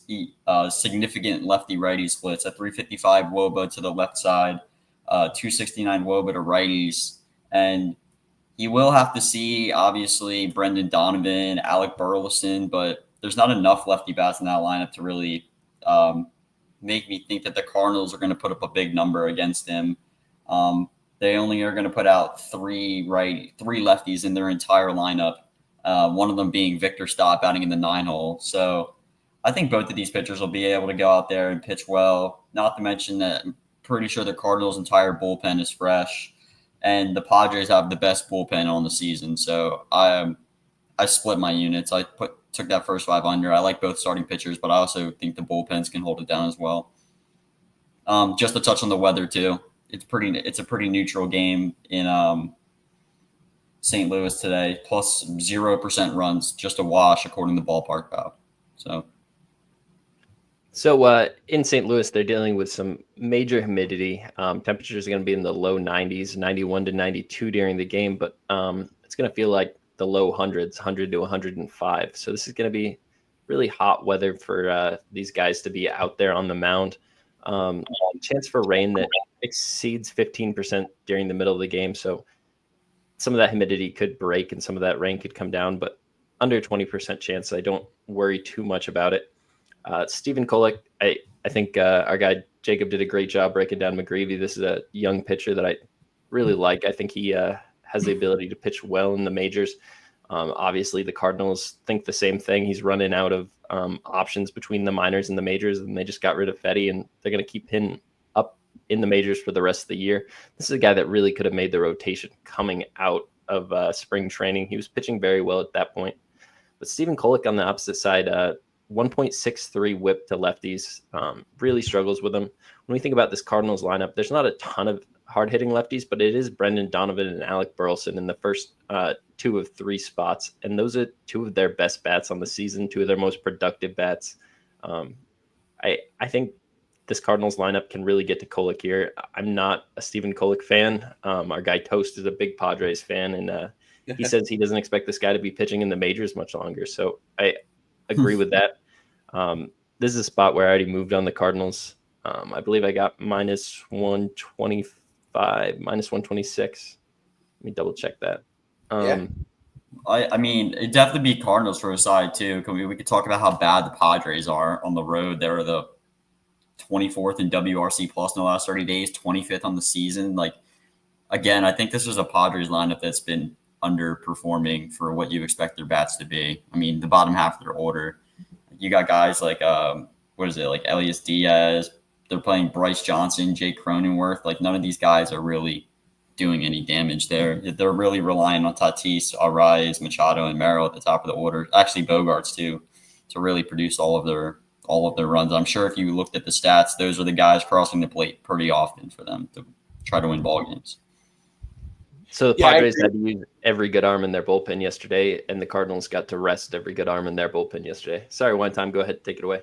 No, you're good. I love the takes from you guys here in this spot. I mean, I want to move on the Cardinals. This is one of the spots I wanted to. I want to add the Cardinals too, to be honest. Yeah, it's just the more I look at it, it seems like a Cardinals spot. Shout out to my guy TJ, said just added Washington Nationals and Colorado money line parlays, hoping for a 1-1.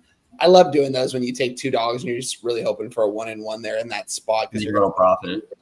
We'll take any kind of profit you can get when it comes to sports betting, guys. Shout out to everyone that's watching us, guys. We've got almost 300 people here in the chat. We've got 430 people watching us from Twitter and YouTube.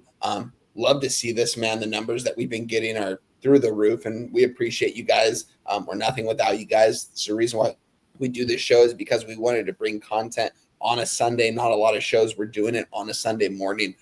So we're happy to do it for you guys. Just keep showing the support. Don't be afraid to hit a dono in the chat. Don't be afraid to hit the like button either, guys. We're currently sitting right now. I want 240 people in here. We've got 124 likes. Hit the like button, guys. Let's get to 200 likes, guys. If we get to 200 likes, we will give a giveaway 100%, without a doubt. So shout out to you guys. And we can move on to this next game. I want to circle back over this later on in the day, but I might end up moving on the Cardinals. I might not, but we can get right into the text. Jacob, you got anything in this game? You want to hang around, or you want to? I'll pop back up for the Seattle game. I'll let Spoon touch on this game. I think he and I had the same take on this game, so I'll come back up for the next game. Yes, sir. We'll see you soon. Shout out to my guy, sports scientist Jacob. It's always nice to have a sports scientist from baseball kind of capper, and that's our guy right there, man. Shout out to Razor Sharp. He's been in here early and often. Appreciate you. Appreciate Kong's Club. He said hit the like button, guys. Nathan Cerna. Shout out to you as well. And we got my guy Stacks backstage. I think he's ready to rock and roll with us, guys. We've got the Atlanta Braves, Bryce Elder against Texas Rangers, Jack Leiter here. But without further ado, let's bring on my good friend Capper. I can't wait to link with in San Antonio here in what? It's March. We got some time, but I'm excited to meet this Capper in person. Shout out to my guy Justin McCovey, Stacks. Let's bring him on. Stacks, stacks, stacks, stacks, stacks, stacks, stacks, stacks, stacks, stacks, stacks, stacks. Let's go, Stacks, my guy. Good to see you here back on Walk-Off Wagers on a Sunday morning here, man. Good to see you. How are you over there, my guy? Not bad. One time, Spoon. I ain't got no complaints. Hey, when we ain't got no complaints, we good then. So shout out to my guy Stacks for joining us, man. I'm stoked to have you here on a Sunday morning, my man. And I already know you got a shot already ready, poured out for us. I did, but I drank it. But give me 1 second. Well, I got to take on with my guy Stacks, man. I've been breaking down college football with him, college basketball, and baseball for nearly a year now on screen every single Saturday or Sunday. So shout out to my guy Stacks. Cheers to you, my guy. Appreciate everyone in the chat. Hey, hold on, give me 1 second. I'm pouring it now. I keep it close. The way your arm was, it looked like you were ready to cheers, but you were pouring. Cheers to you, bro. Shout out Aaron. Aaron. To this game here, Spoons, take it away. I want you to start this game off. Atlanta Braves, Bryce Elder against Jack Leiter and the Texas Rangers.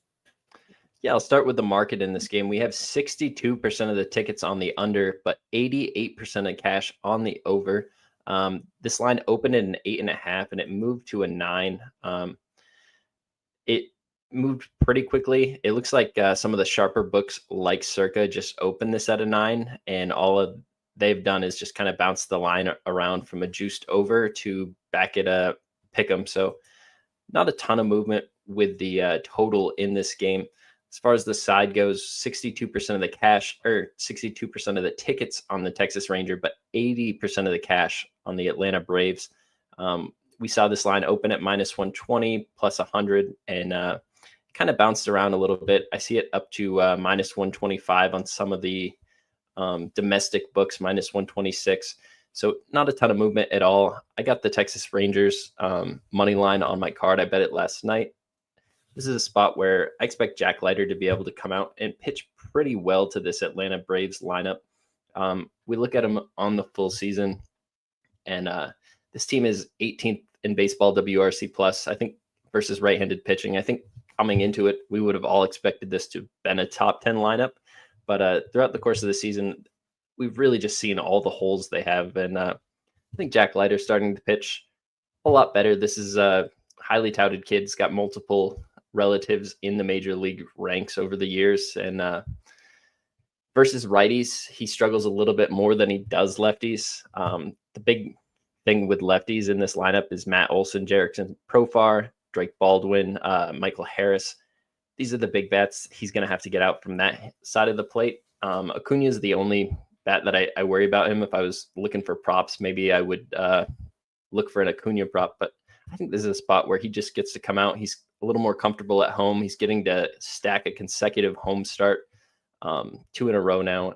I always think that's an advantage, especially for a young pitcher, somebody looking to get comfortable. You just get more repetition, everything. And on the opposite side of the mound, we have Bryce Elder, and this is a guy that I think's really not good. A 1.5 plus whip from both sides of the plate to lefties and righties. Lefties are really killing him xFIP wise, and that's Josh Smith, Corey Seager, Jock Peterson, Evan Carter, Yona Heim.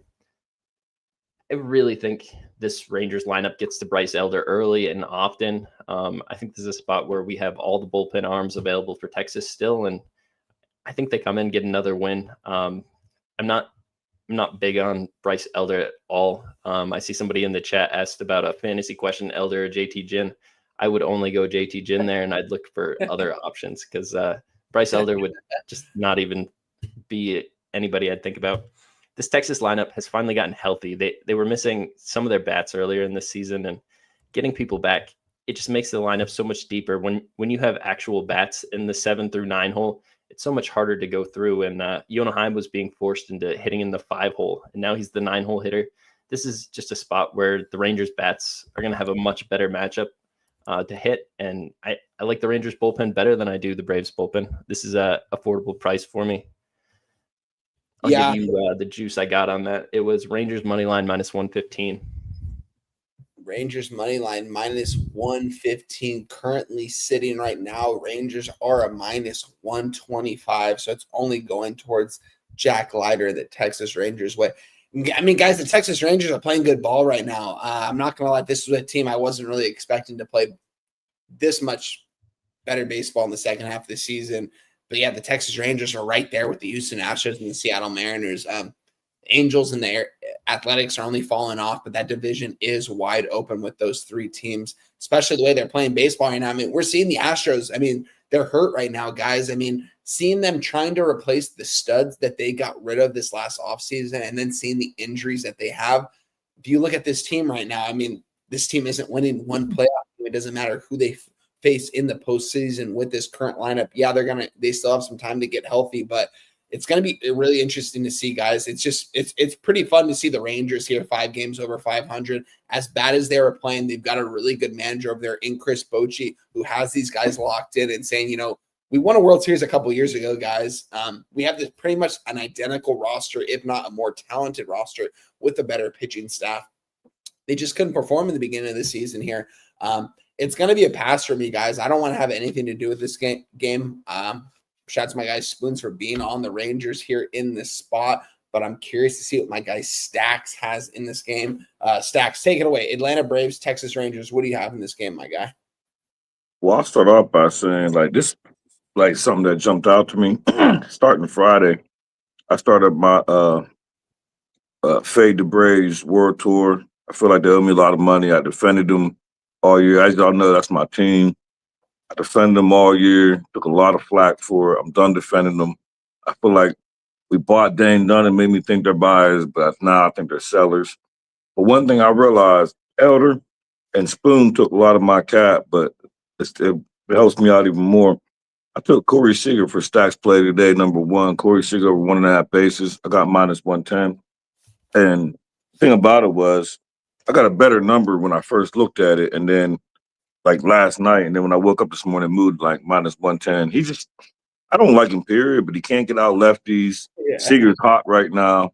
I feel like a couple of bats that catch every day is like Kurtz and Seager. They just catch every single day. Seager's the same Seager that he used to be. He just started off slow.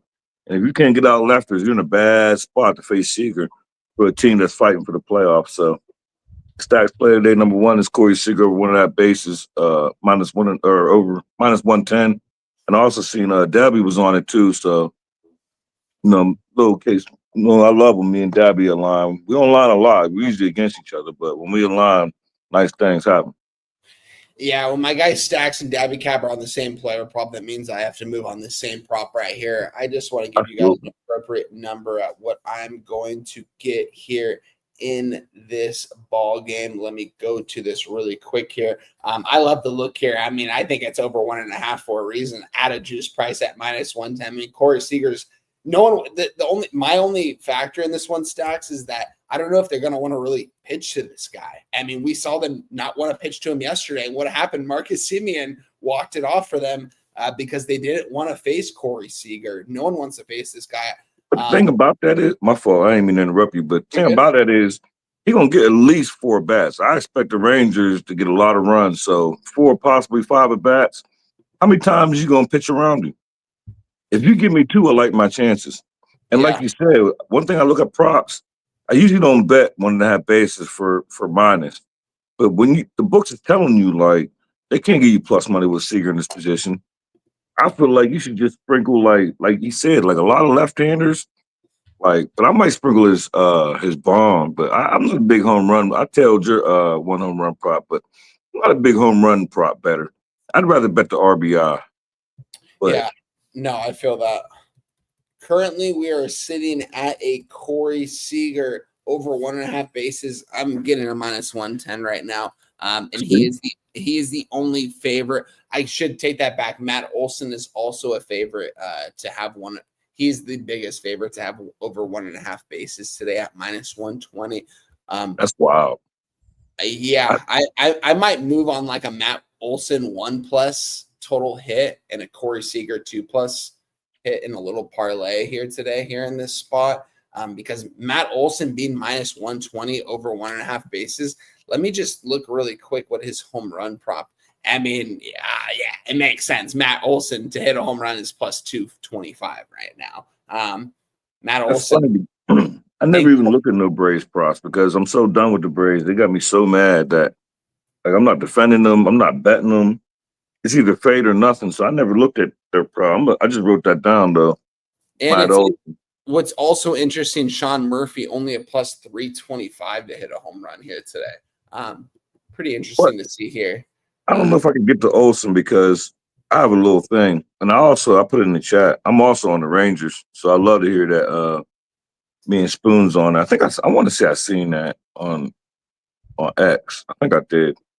Might have retweeted it, but Ron Crawford put that in as a spreadsheet spot too. I don't think it's the play of the day though. For who? I'm about to scroll. For the Texas Rangers. So, I mean, that tells you guys right there, Ron Crawford's on the Texas Rangers here. So, it definitely seems like the sharper money is on the Texas Rangers here in this spot. He put the Dodgers in. I seen that. Major League Player of the Day is Dodgers. I might have missed the Rangers, though. That's his spreadsheet play of the day is the Dodgers. I think we skipped over that when we went through that game. Damn, shout out to Ron Crawford. Yeah, my fault. Texas, 57-25 spreadsheet spot for Texas. All right, Jose, can you run it for our guy Ron Crawford if you're back there? His play of the day is the Rangers and the Dodgers today. Ron Crawford spreadsheet play of the day. Ron Crawford spreadsheet play of the day. Man, we need Ron Crawford at a Palooza. Stacks, we need you there. We need Spoons there next year, man. I need both of you guys there so I can actually kick it with you guys in person. Talk to you guys face to face. The crazy thing is, me and Spoon is close, so we could probably make this trip together. But I don't do airplanes, so if we flying, never mind. I don't think my guy Spoon's gonna make the drive there. How far is the drive, Stacks? Have you looked it up yet? It's far. How far? Do you know? Like what? How many hours? That's crazy. I can look it up right now. I used to know it. I want to say 16, but I think I got that confused with Florida. Yeah, Stacks. But what I would do is I would break it up into 2 days. Oh yeah, you'd have to. I just don't. I ain't getting no airplane. There's too much going on in airplanes. There is. If I'm going, it's not going to be from falling out the sky. And I'm not gonna lie, Stacks. On my way back from San Antonio to LAX, I had a late flight on that Sunday night. I got to the airport extra early that day just to make sure I was good. I get on the plane. Guys, it was hot the entire time in San Antonio, 85, 90 degrees. All of a sudden, it starts pouring down rain, thunderstorms. When I'm on the plane, when we're about to take off, we get an hour and a half delay. I'm thinking, wow, I might stay in San Antonio one more night tonight. Like, this is crazy. We're on the air. I was in the airplane waiting to take off for over 2 hours. It was crazy just sitting there in the same spot. But shout out to everyone in San Antonio because it was worth it. But it's definitely a little sketchy at times there because the weather. I'll never forget the first Pubbapalooza that I went to. Pubbapalooza, 3 guys were out there playing cornhole, and Jeff goes, "Yo, it's about to start pouring down rain right now. Like, everyone get inside, bring everything inside." I was like, "What do you mean? It's 90 degrees outside. The sun's out." 2 minutes later, boom, boom, boom, just like hail and rain. It was crazy. But shout out to San Antonio, man. And I was just wrong. I was way off. It's 24 hours. Oh, yeah, Spoons ain't taking that drive right there. You guys take my nonstop from LAX. Luckily for me, because since San Antonio is an international airport and I can fly from a somewhat close of an international airport, LAX, it's only a 2.5-hour flight, which is super, super clutch. Nasty Nate said to Stacks, I think, just take gummies and hop on the plane. That is one way to do it. And when you get to that bar before you hop on, don't just take one shot. Take a couple shots, man. That's crazy because Jacob, I'm going to get my other stacks. It's not baseball, and then I'll get out of here. Jacob Wright, though. I'm scared of heights and spiders. Those are the only 2 fears in my life. I don't do heights. I don't ride roller coasters. I don't do none of that. And heights and spiders. That's why I moved out my man cave. There was a big-ass, like, spider out there. I ain't been back there since. That was, like, 6 months ago. And the exterminator came. I'm not going back in there. Oh man, shout out to my guy Stacks. Shout out to LJ from H-Town in the building. He said Braves are 3-14 straight up on Saturdays. That just today's Sunday on Saturdays. Yeah, he said Saturday. It's Saturday, but today's Sunday. Yeah, so maybe that was a little autocorrect check right there. Might have been. He probably got an iPhone. Yeah, this is going to end up being a pass for me here, Stacks. Anything else you want to share before you get out of here, my friend? Yeah, I'm going to give you all the stats play today, number 2, since it's not in baseball. And it's the WNBA. It's Las Vegas Aces. Team total over 88.5. I got -115. I love this spot right here. Last time they played them, they put up 90. The Aces coming off of 2 embarrassing losses. 2 of their stars shot horribly, mentioning mainly Jewel Lloyd for the Aces, shot 0 for 10. That'll never happen again.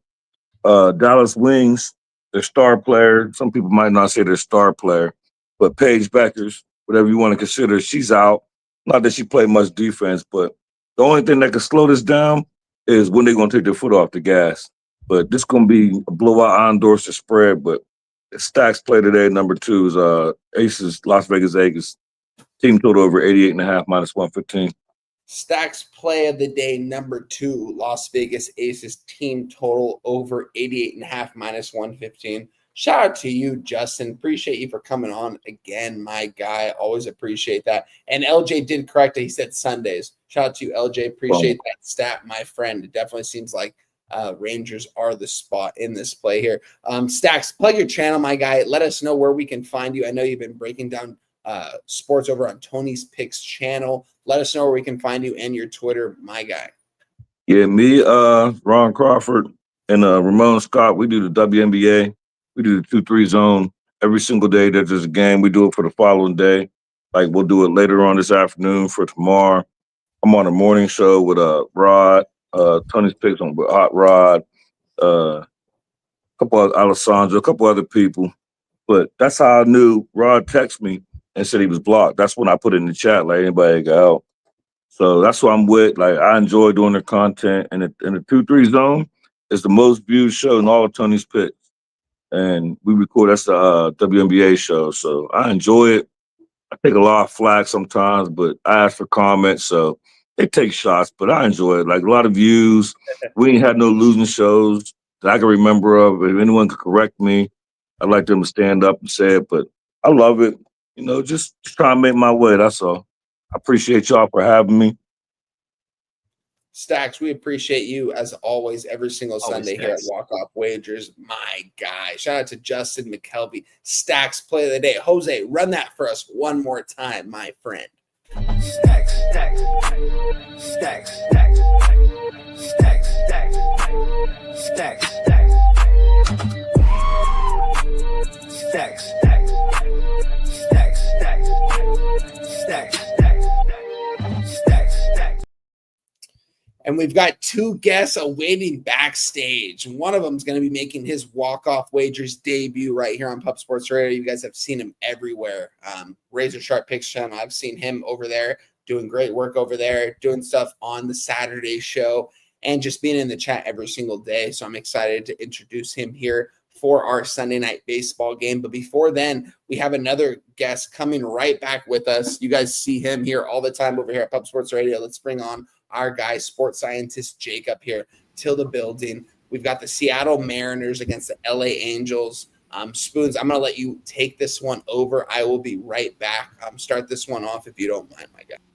Yep, we have 71% of the tickets on the Seattle Mariners, 84% of the cash on the Seattle Mariners. This line opened to minus 160, and it's slightly more juice depending what book you look at. I think I see minus 171 is the high water point on one of the domestic books. This is a spot 53% of the tickets on the under, 84% of the cash on the over. Opened at a 9, has come down to an 8.5. You can still find 9s depending where you want to bet it. You have to pay a little bit of juice. Looks like 122 for it. This is a game I kind of struggled with going back and forth. I was kind of looking at an over in this game. Seattle's bats on the season on the road are just have been so hot. They're the number one team in baseball in WRC plus on the road. That's the full season. That's the last 14 days. They've been hitting right-handed pitching, top 5 in baseball the last 14 days, 6th in baseball the last 30 days. Kyle Hendricks leaves a lot to be desired out there on the mound. This guy throws 90 miles an hour with his fastball. I think Seattle can definitely touch him up. Logan Gilbert on the other side. This is a guy I trust a lot more at home. If you look at his full season ERA, it's 3.07. But if you compare that to his road ERA, it's 4.91. His whip's up over a full half, and his xFIP's up over a full run as well. It's just one of these spots where he pitches in such a pitcher-friendly park. It's hard to get a really good evaluation of him when he's pitching at home. And we look at these last 2 starts for Gilbert and think he's been pretty dominant, 0 earned runs, just 8 hits and 2 walks over the last almost 13 innings. I don't think those numbers are that indicative. If we look at Detroit there, they just got Kerry Carpenter back in the lineup today. He hasn't been there. That lineup was clearly not in a good spot trying to swing the bat for the last couple of weeks without him. It's been a completely different lineup than we've seen in Milwaukee at home. That's one of those spots where T-Mobile, that batter eye, adds such an advantage. You don't have that to deal with here on the road. I lean Angels. I lean the over. I don't have a play in this game. Sports scientist Jacob, why don't you take it away? Yeah, so I'm on the other side. I did take that under 9. I bet it at minus 116 yesterday. I do agree that that Kyle Hendricks is not overly amazing, I do like to see that he is better against lefty bats, which will be Naylor, Raleigh, Crawford, and then Logan Gilbert on the other side. This is a guy I think I'm going to try to back every time he's on the mound out there now. When he first came back from his injury, he had that start that he had to pitch in Wrigley. This doesn't look good for him. Wins were absolutely crazy in that game. And then he had another bad start against Texas, but he's now going 6 1/3 and 5 1/3 of scoreless baseball. A 2.79 WOBA to lefties, 2.53 WOBA to righties, and I think that can honestly only get better from here. I think we're starting to see Logan Gilbert really be the Logan Gilbert that we know and love from last year. The Angels in the last 5 games, I mean, they really haven't done any damage. 2 runs, 3 runs, 2 runs, 3 runs, 2 runs. And I was watching the game last night as I was capping the card, hoping none of the bullpen arms would have to go, and both bullpens are fresh for both teams with that 7-2 win for Seattle. So not to mention, I don't see lineups posted, but it is Sunday. Could be rest candidates. Don't know if Mike Trout will play. I think everybody probably goes for Seattle. Maybe randomly somebody's not in the lineup, but that would be just a icing on the cake if there were some big bats out of the lineup for either team on a Sunday. But yeah. I think both of these teams probably maybe don't rest the guys. They kind of could both use wins here. So. Yeah, it's tough here, guys. You guys know me. I'm an Angels fan, and TJ hit it right on the head. Trout equals opposite of clutch. This guy's the least clutch baseball player I've ever seen in my life. I love Mike Trout. Growing up, Alfonso Soriano will always be my favorite baseball player. I just loved watching him play. I wasn't even a Yankees fan, but from when he went there to the Nationals, to the Cubs, the Rangers, it just I loved watching that guy play. And Mike Trout, I've watched him play more than any other baseball player. I probably watched him play more games in real life than anyone has ever seen anyone in real life because I live right here. I go to these games on a consistent basis. I'm a big Mike Trout fan. He's a big reason why I still go to the games and what a lot of people do still go to the games. But the bottom line is he's good in the first 4 innings. After that, it just – I don't know what happens, guys. It's kind of sad to see him take such a step back in the bigger moments, especially when they're pitching to him too, because people aren't really afraid to pitch to Mike Trout later in these games anymore. They actually, when Mike Trout hit that walk-off the other day, my buddy was like, I'm surprised they didn't walk Neto to get to Trout. And I was like, me too. That's just how it is. He's not clutch. And with that being said, these kind of games right here, these two teams do not like each other, guys. You guys have heard me say on a consistent basis, there's not a team I hate more in baseball than the Seattle Mariners. People are like, why do you hate the Seattle Mariners? Not the fan base. It's Julio Rodriguez and JP Crawford. Fuck those guys over there on that side. Those guys are scumbags. I hate watching them play the game of baseball, especially Julio Rodriguez. That guy is not that good, and he goes out there and acts like he's the best player on the field every single game. He's been torching the Angels with that being said, guys, absolutely torching them. He's playing really good at Angel Stadium. I've never seen someone play better at Angel Stadium than Julio Rodriguez these last couple of years. Look at his numbers at Angel Stadium, guys. It's absolutely wild. It's the best numbers you'll ever see. He's crushing these guys. He's not afraid of them. He goes out there, and he has a smile on his face every time he fucking steps in the back. Every single time he steps in the batter's box, which pisses me off even more. With that being said, I'm not going to back the Angels here. I don't believe in them. I think that they're kind of dead in the water right now, guys. I did believe in them going into the second half of the season. Seeing them not sweep the Phillies as they should have, not take the series against the Mets as they should have with the late game blows. They're done. This team is a seller. We'll see if they sell. I hope they do because we've got pieces like Jansen and Taylor Ward we can get a lot of nice pieces for if we sell them. So I do hope we do. That being said here, it's going to be a stay away game for me. Kyle Hendricks will always give you 4 good innings, but if he goes out there for that 5th inning, he won't be able to throw a strike and he won't be able to get a batter out. It seems like he's been lights out the first 4 innings of every single baseball game, it looks like. And then when it gets into the 5th, 6th inning, he doesn't have it anymore. People know what's coming. They know that 88-mile-per-hour cheese ball's coming right there, and he doesn't really have much outside of that pitch, if we're being honest. I'm going to end up staying away from this game. This is going to be a pass for me. But Rod Treehouse is down for me. Rod Carew. That's a huge name. That's awesome. Wow, I didn't know that about TJ. Wait, Rod Carew? Is that what he that's said? That's the way I infer that. I thought he meant Julio Rodriguez. I thought he meant Julio Rodriguez. And if so, that's absolutely – whatever one it is, absolutely wild. Bro. No, talking about Julio Rodriguez, I had to pull up his stats in the Angel Stadium. In his last 13 games, he's averaging 3.5 bases. Literally, he's covered his 1.5 total base prop in 10 of his 13 games. Dude, not to mention his last 3 games, he's had 5, 8, and 5. I've watched it firsthand. It's absolutely crazy to see. I think it is Rod Carew, which for me is a lot cooler because I don't like Julio Rodriguez. But shout out to TJ, man. That's awesome. Shout out to my guy TJ over there on the East Coast, from the West Coast, living in the East Coast now. It's going to be a pass for me, guys. It's Seattle game or nothing for me. They have to win games. The Angels don't. Angels are out of it. I think they said the Angels have to go like 41-16 the rest of the season to win 90 games to get them into the playoffs. I don't know if that's happening. I don't think that's happening. So with that being said here, I'm going to end up going right past this game. Jacob, we've got a game coming on here on Sunday Night Baseball. Do you have a plan? We do have another guest bringing on. You're all good on this one? Nah, but I think I lean. I know what you took in this game. I think I lean that side, to be honest.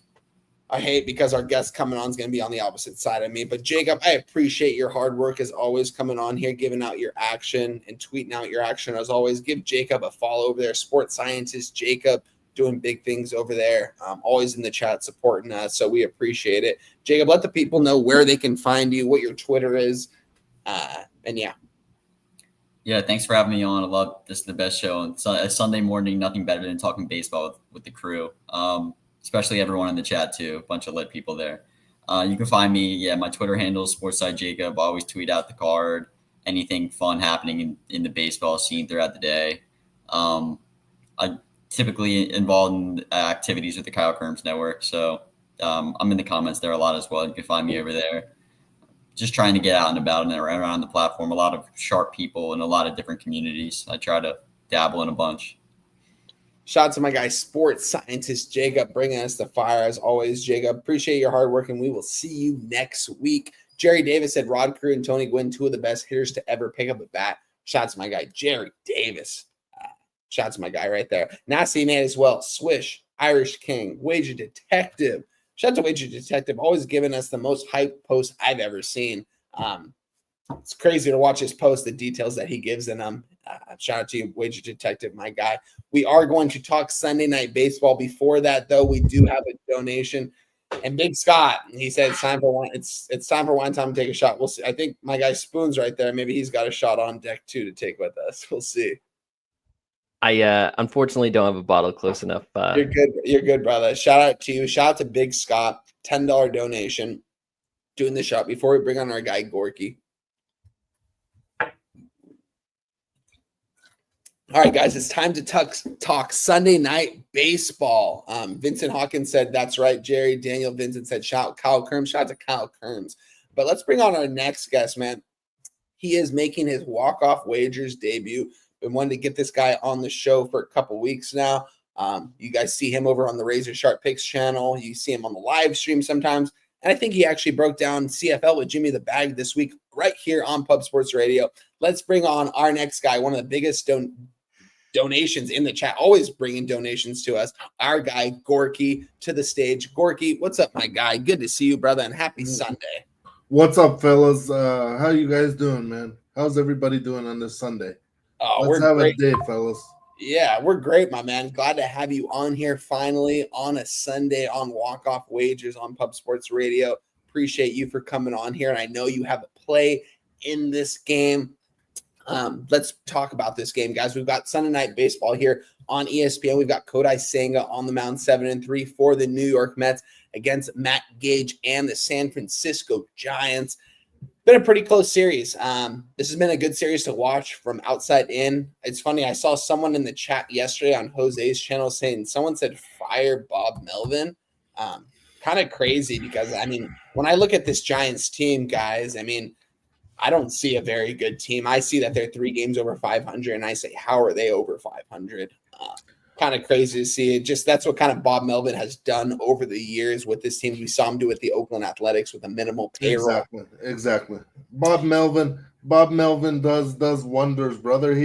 His life has been doing this with teams, overachieving with teams. And being patient, that's the biggest thing for him, I feel like, because when you have these teams, when you have these rosters, guys, you have to think, he was the coach of the San Diego Padres. They didn't fire him. He left. He left to go coach the Giants. This guy was not, at least from what I've heard, I don't think he was fired. Correct me if I'm wrong in the chat. I could be wrong, but I don't think he was ever fired. He had Juan Soto and Manny Machado and Fernandez Tatis in that order. He couldn't get things done because those guys didn't want to buy into his system. They didn't want to buy into what he believed in, and that's playing good baseball. Those guys had bigger heads in the dugout, seemed like they had big egos, and now he goes to a team where he's from. He's from the Oakland, San Francisco area. That's where he was coaching the Athletics for most of his time. That's what we know him from, is the Athletics. He takes the job here with the Giants. They start off. They make a crazy trade for Rafael Devers. Kind of hasn't gone in their direction since, but to me, this seems like a Giant spot. Gorky, I want you to start this one off, my guy. Take it away. We've got Kodai Senga against Matt Gage, Mets against Giants, Sunday Night Baseball. Take it away. I've never heard of Matt Gage in my life, so I'm hoping that he's a gas can. By the stats, I have a pretty good shot, but he's only pitched something like 7 innings over three games or something. So I'm thinking more along the lines of this is going to be a bullpen game, whereas the Mets have what they call their ace on the mound. So I'm hoping that they wake up, put up a serious amount of runs for him, and they can let him pitch 6-7 innings, and the bullpen can hold it. Hey, if Trent Thornton can go 2 innings of scoreless baseball, anybody can. That guy's a gas can. Last night he gave me 2 innings, Yeah. so I feel good about it. So what's your official? What was the number that you gave out, Gorky, that you played? My coefficient here is 2. Hold on, let me find the ticket. No, you're good. 240. 2.40 plus, what is that? Plus 120. All right. Well, we are official with Gorky on his first play here on the board. Spoon, take it away. Giants Mets. Here. Sorry guys. I do this numerical bullshit. My mind is in European odds. That's how they're listed on my ticket over here. So it is what it is. No, you're good. You are good, my friend. The bet itself pays me for a $20 wager is a $41 return. Okay, so it's plus money then. Yes, sir. Yes, sir. Okay, sweet. We got plus money here on that total right there. Yes, sir. And it's Mets minus 1.5. Mets minus 1.5 at some plus money. Currently, what we're sitting right here at my book, we are we're getting Mets plus 140 here, Gorky. Yeah, that's a great number right there. I'm always probably gonna get the lower end of the number because I play like this is the government's book. Like this is part of the Ontario Lottery Corporation. Yeah. So you're never gonna get a really good number. It is what it is, though. Yeah, I mean we're getting a pretty similar number though, plus 140 from what Wager Detective said too, that it accumulates to that. So we have our guy Gorky on the New York Mets minus 1.5 plus 140. Spoons, take it away. Do you have anything in this game? I'll go last in this one. Yeah, so we have Matt Gage opening this game for the San Francisco Giants. He's going to come in, pitch 1, maybe 2 innings, probably depends how he throws. This guy opened the season with Detroit, pitched a few games for them. He's an older guy. He's a career minor leaguer, only 30 career innings at 32. Definitely nothing that special, but I think he'll be serviceable the first 2 times through the lineup. Then Carson Seymour is going to come in. This guy's also thrown just a few innings. He's a 26-year-older out of Kansas State, 6th-round draft pick.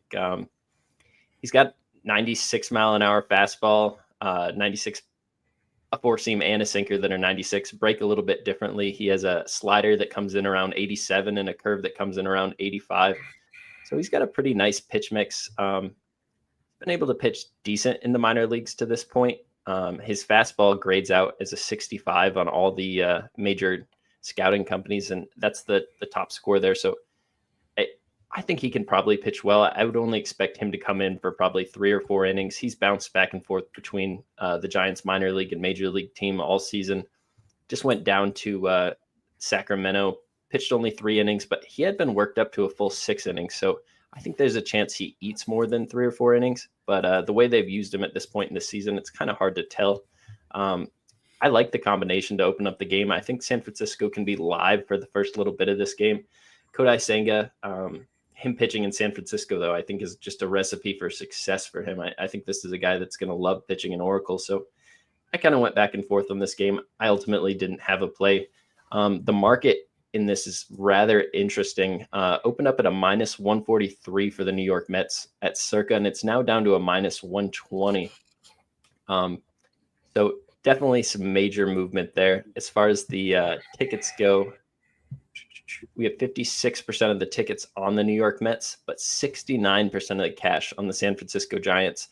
The under has 85% of the tickets and 73% of the cash.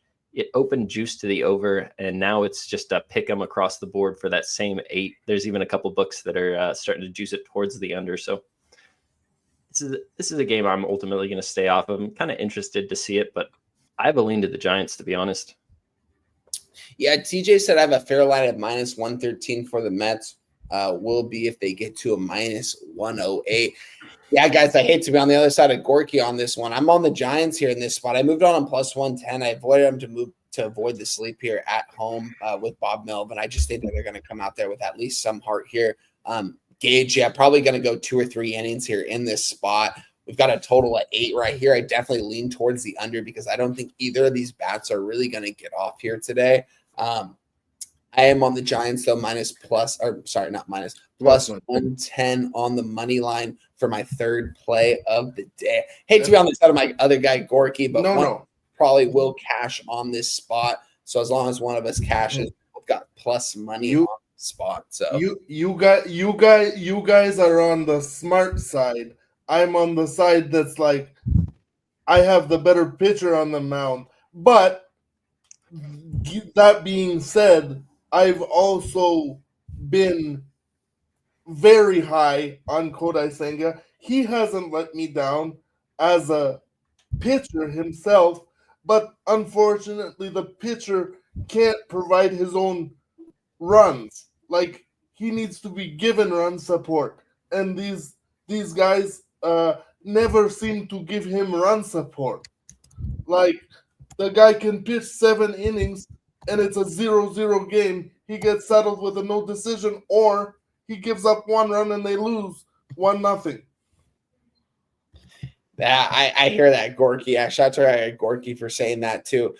It's going to be a good game. This is going to be a fun Sunday night baseball game here at Oracle Field here between two teams that are desperately trying to get into the playoffs. The Mets more so are going to get in there. I think I said on Jimmy's show on Friday, I don't see the Giants making the playoffs this year. I think they're going to only fall off. What else you have to say, brother? I'm gonna go off the board in terms of baseball. The play I believe in most today is in the CFL. Hamilton is the underdog going into BC. Right now, BC hasn't shown me anything in CFL, especially offensively, except they have a really good quarterback, but nothing around him. So again, a quarterback with nothing around him is like a pitcher with hitters that refuse to hit. Like, the quarterback can only stand in the pocket for 3 seconds tops? Exactly. So it's Hamilton or nothing. I am on Hamilton money line, and also in WTA tennis, take the plus money for the final today in Washington, guys. Leila Fernandez. Now that's plus 100. Plus 100. And that's women's tennis? Yes, sir. Yes, sir. And we also have Hamilton. Gorky, let us know, what was the price you got on Hamilton money line? I have a $20 wager gives me back 46. Okay. So that's about a plus. Yeah, okay. So some plus money there on that spot. They're all all the money line singles that I play are going to be plus money spots. That's why I play them as singles. Yep. Otherwise, I play them as parlays. I like it. Gorky, my guy, on Hamilton money line at plus money. He's also on because guys, my unit is small enough. Like, it's $20. I'm saying it publicly, but I play $20 on a unit, and I play like as many units as I want to during a day, right? Yeah. Whereas if I had like $1,000 unit, you would only play one a day, and you would be like, holy shit, if I lose, we're gonna be in big trouble here. That's kind of not the point. If you're gonna be better, spread your money around. I like it. I mean, especially when you're getting plus money like that, Gorky. That's some great numbers right there. My guy Jerry Davis said, Weinstein, let's use what you said about Washington. What lineup do you want, Mets or Giants? Pritchard, you want to see?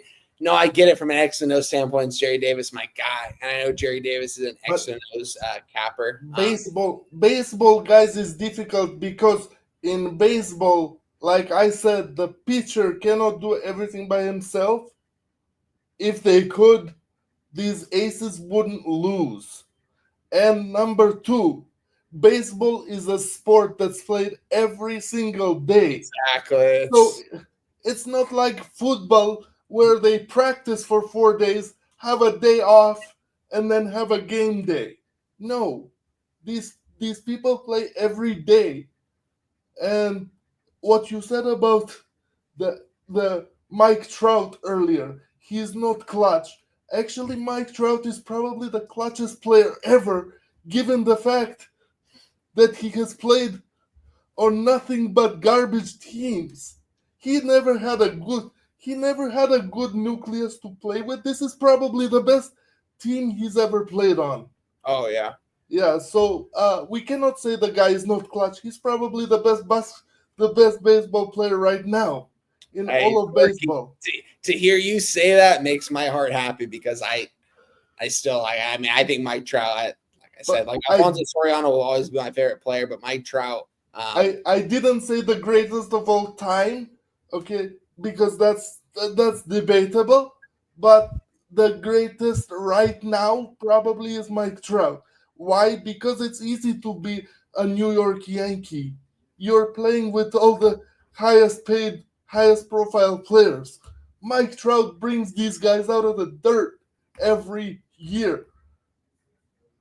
Yeah, I love Mikey Trout, man. There isn't a player I like more in baseball right now than Mike Trout. I mean, even when he's, like I said, like the guy's just a class act on and off the field. Absolutely. He played.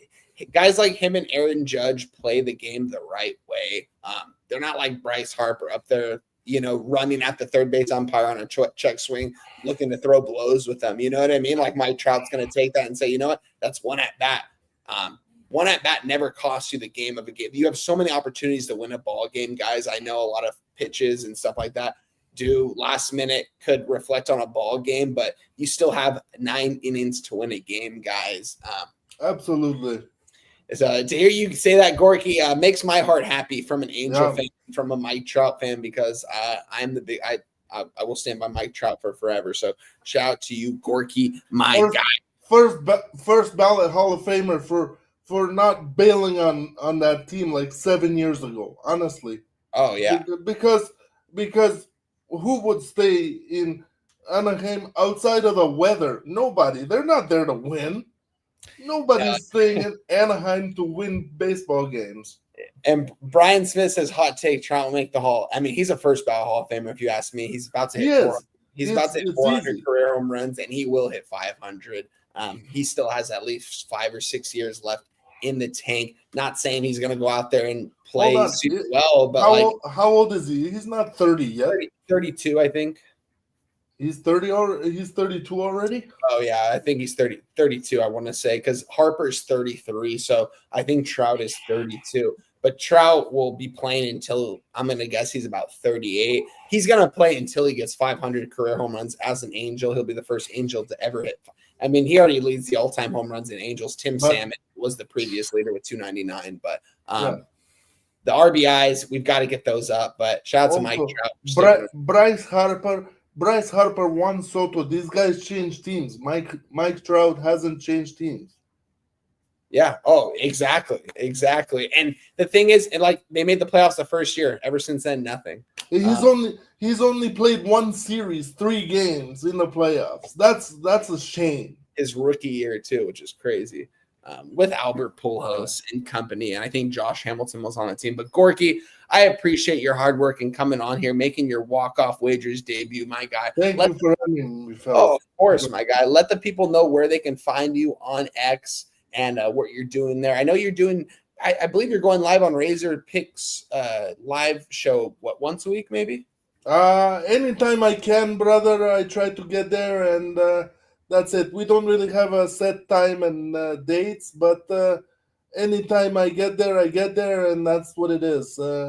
He's been very good to me and lets me go on there and talk about horse racing. I love it.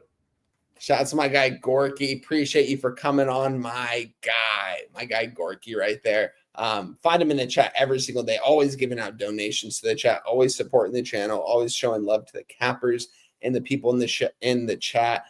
Never saying any negative things either, which is a huge plus. So shout out to our guy Gorky. Spoons, let's recap this card, my guy. We had a couple people along the way give out some plays here today. We're close. We've got 445 people watching us from YouTube and Twitter right now. We've got over 200 people on YouTube watching us. We're pretty close to 200 likes. Let me refresh this just to see where we have 150 people in the chat and we have 156 likes. Hit the like button, guys, on your way out. Spoons, let's recap your card today and where the people can find you. Yeah, I have 4 plays going into the card today. Phillies money line -125. The Rays and Reds first 3 under 2.5 runs at +110. The Cardinals money line at -126 and the Rangers money line -115. I think I'm going to leave any additions off. I was kind of looking at adding a few. The Washington Nationals really kind of stuck out at me as a spot I wanted to get on, and I'm still looking at it, but I'm just going to leave it at those 4 plays. You can find all my plays on X. You can find me over at the Kyle Kerms Network, do a few midnight shows every week, and right here with Jimmy the Bag on Thursdays, take over for you in the middle of the week. And you know how it goes. Pretty good stuff over there with Jimmy. Just absolutely breaks down everything. Unicorn of a capper. It's always fun to work with him. Same with Kyle and Toast. Trevor, great guys. You just pick up so much capping with guys that are fans of different teams, and everybody's on a different team here. So it's fun. A lot of good stuff. Wine time, let's recap your card. Thank you to Gorky. Thank you to Stacks and Jacob, everybody for coming on, everybody for showing out in the chat. My guy TJ, Wager Detective, J Main, just all the normals, Dougie Wise. Love to see it. Yeah, and shout out to Brian Smith. He said he knew they were never going to be competitive and save for the bread. I mean, the guy lives in Newport Beach, guys. I live in Costa Mesa. I live about 15 minutes away from Mike Trout, and I've driven by his neighborhood where he lives. And when you're able to live there in the weather that they have, it's if I could live here for forever, guys, I would. The weather here is absolutely perfect, and him coming from Millville, New Jersey, to Newport Beach to raise his family out here, he ain't ever leaving. And there's a reason for it. He got paid well, and he's got a very nice home out there in the Newport Beach coast area. It's the nicest area I've ever been to. So shout out to Mike Trout. It's an expensive place to live, guys, but don't get me wrong, it's worth living. If I could live here forever, I would. Hopefully I can. But shout out to everyone in the chat, man. I am going to go over my card before we get out of here. We are on the Red Sox team total over 4.5 -120. We are on the Rays money line -110.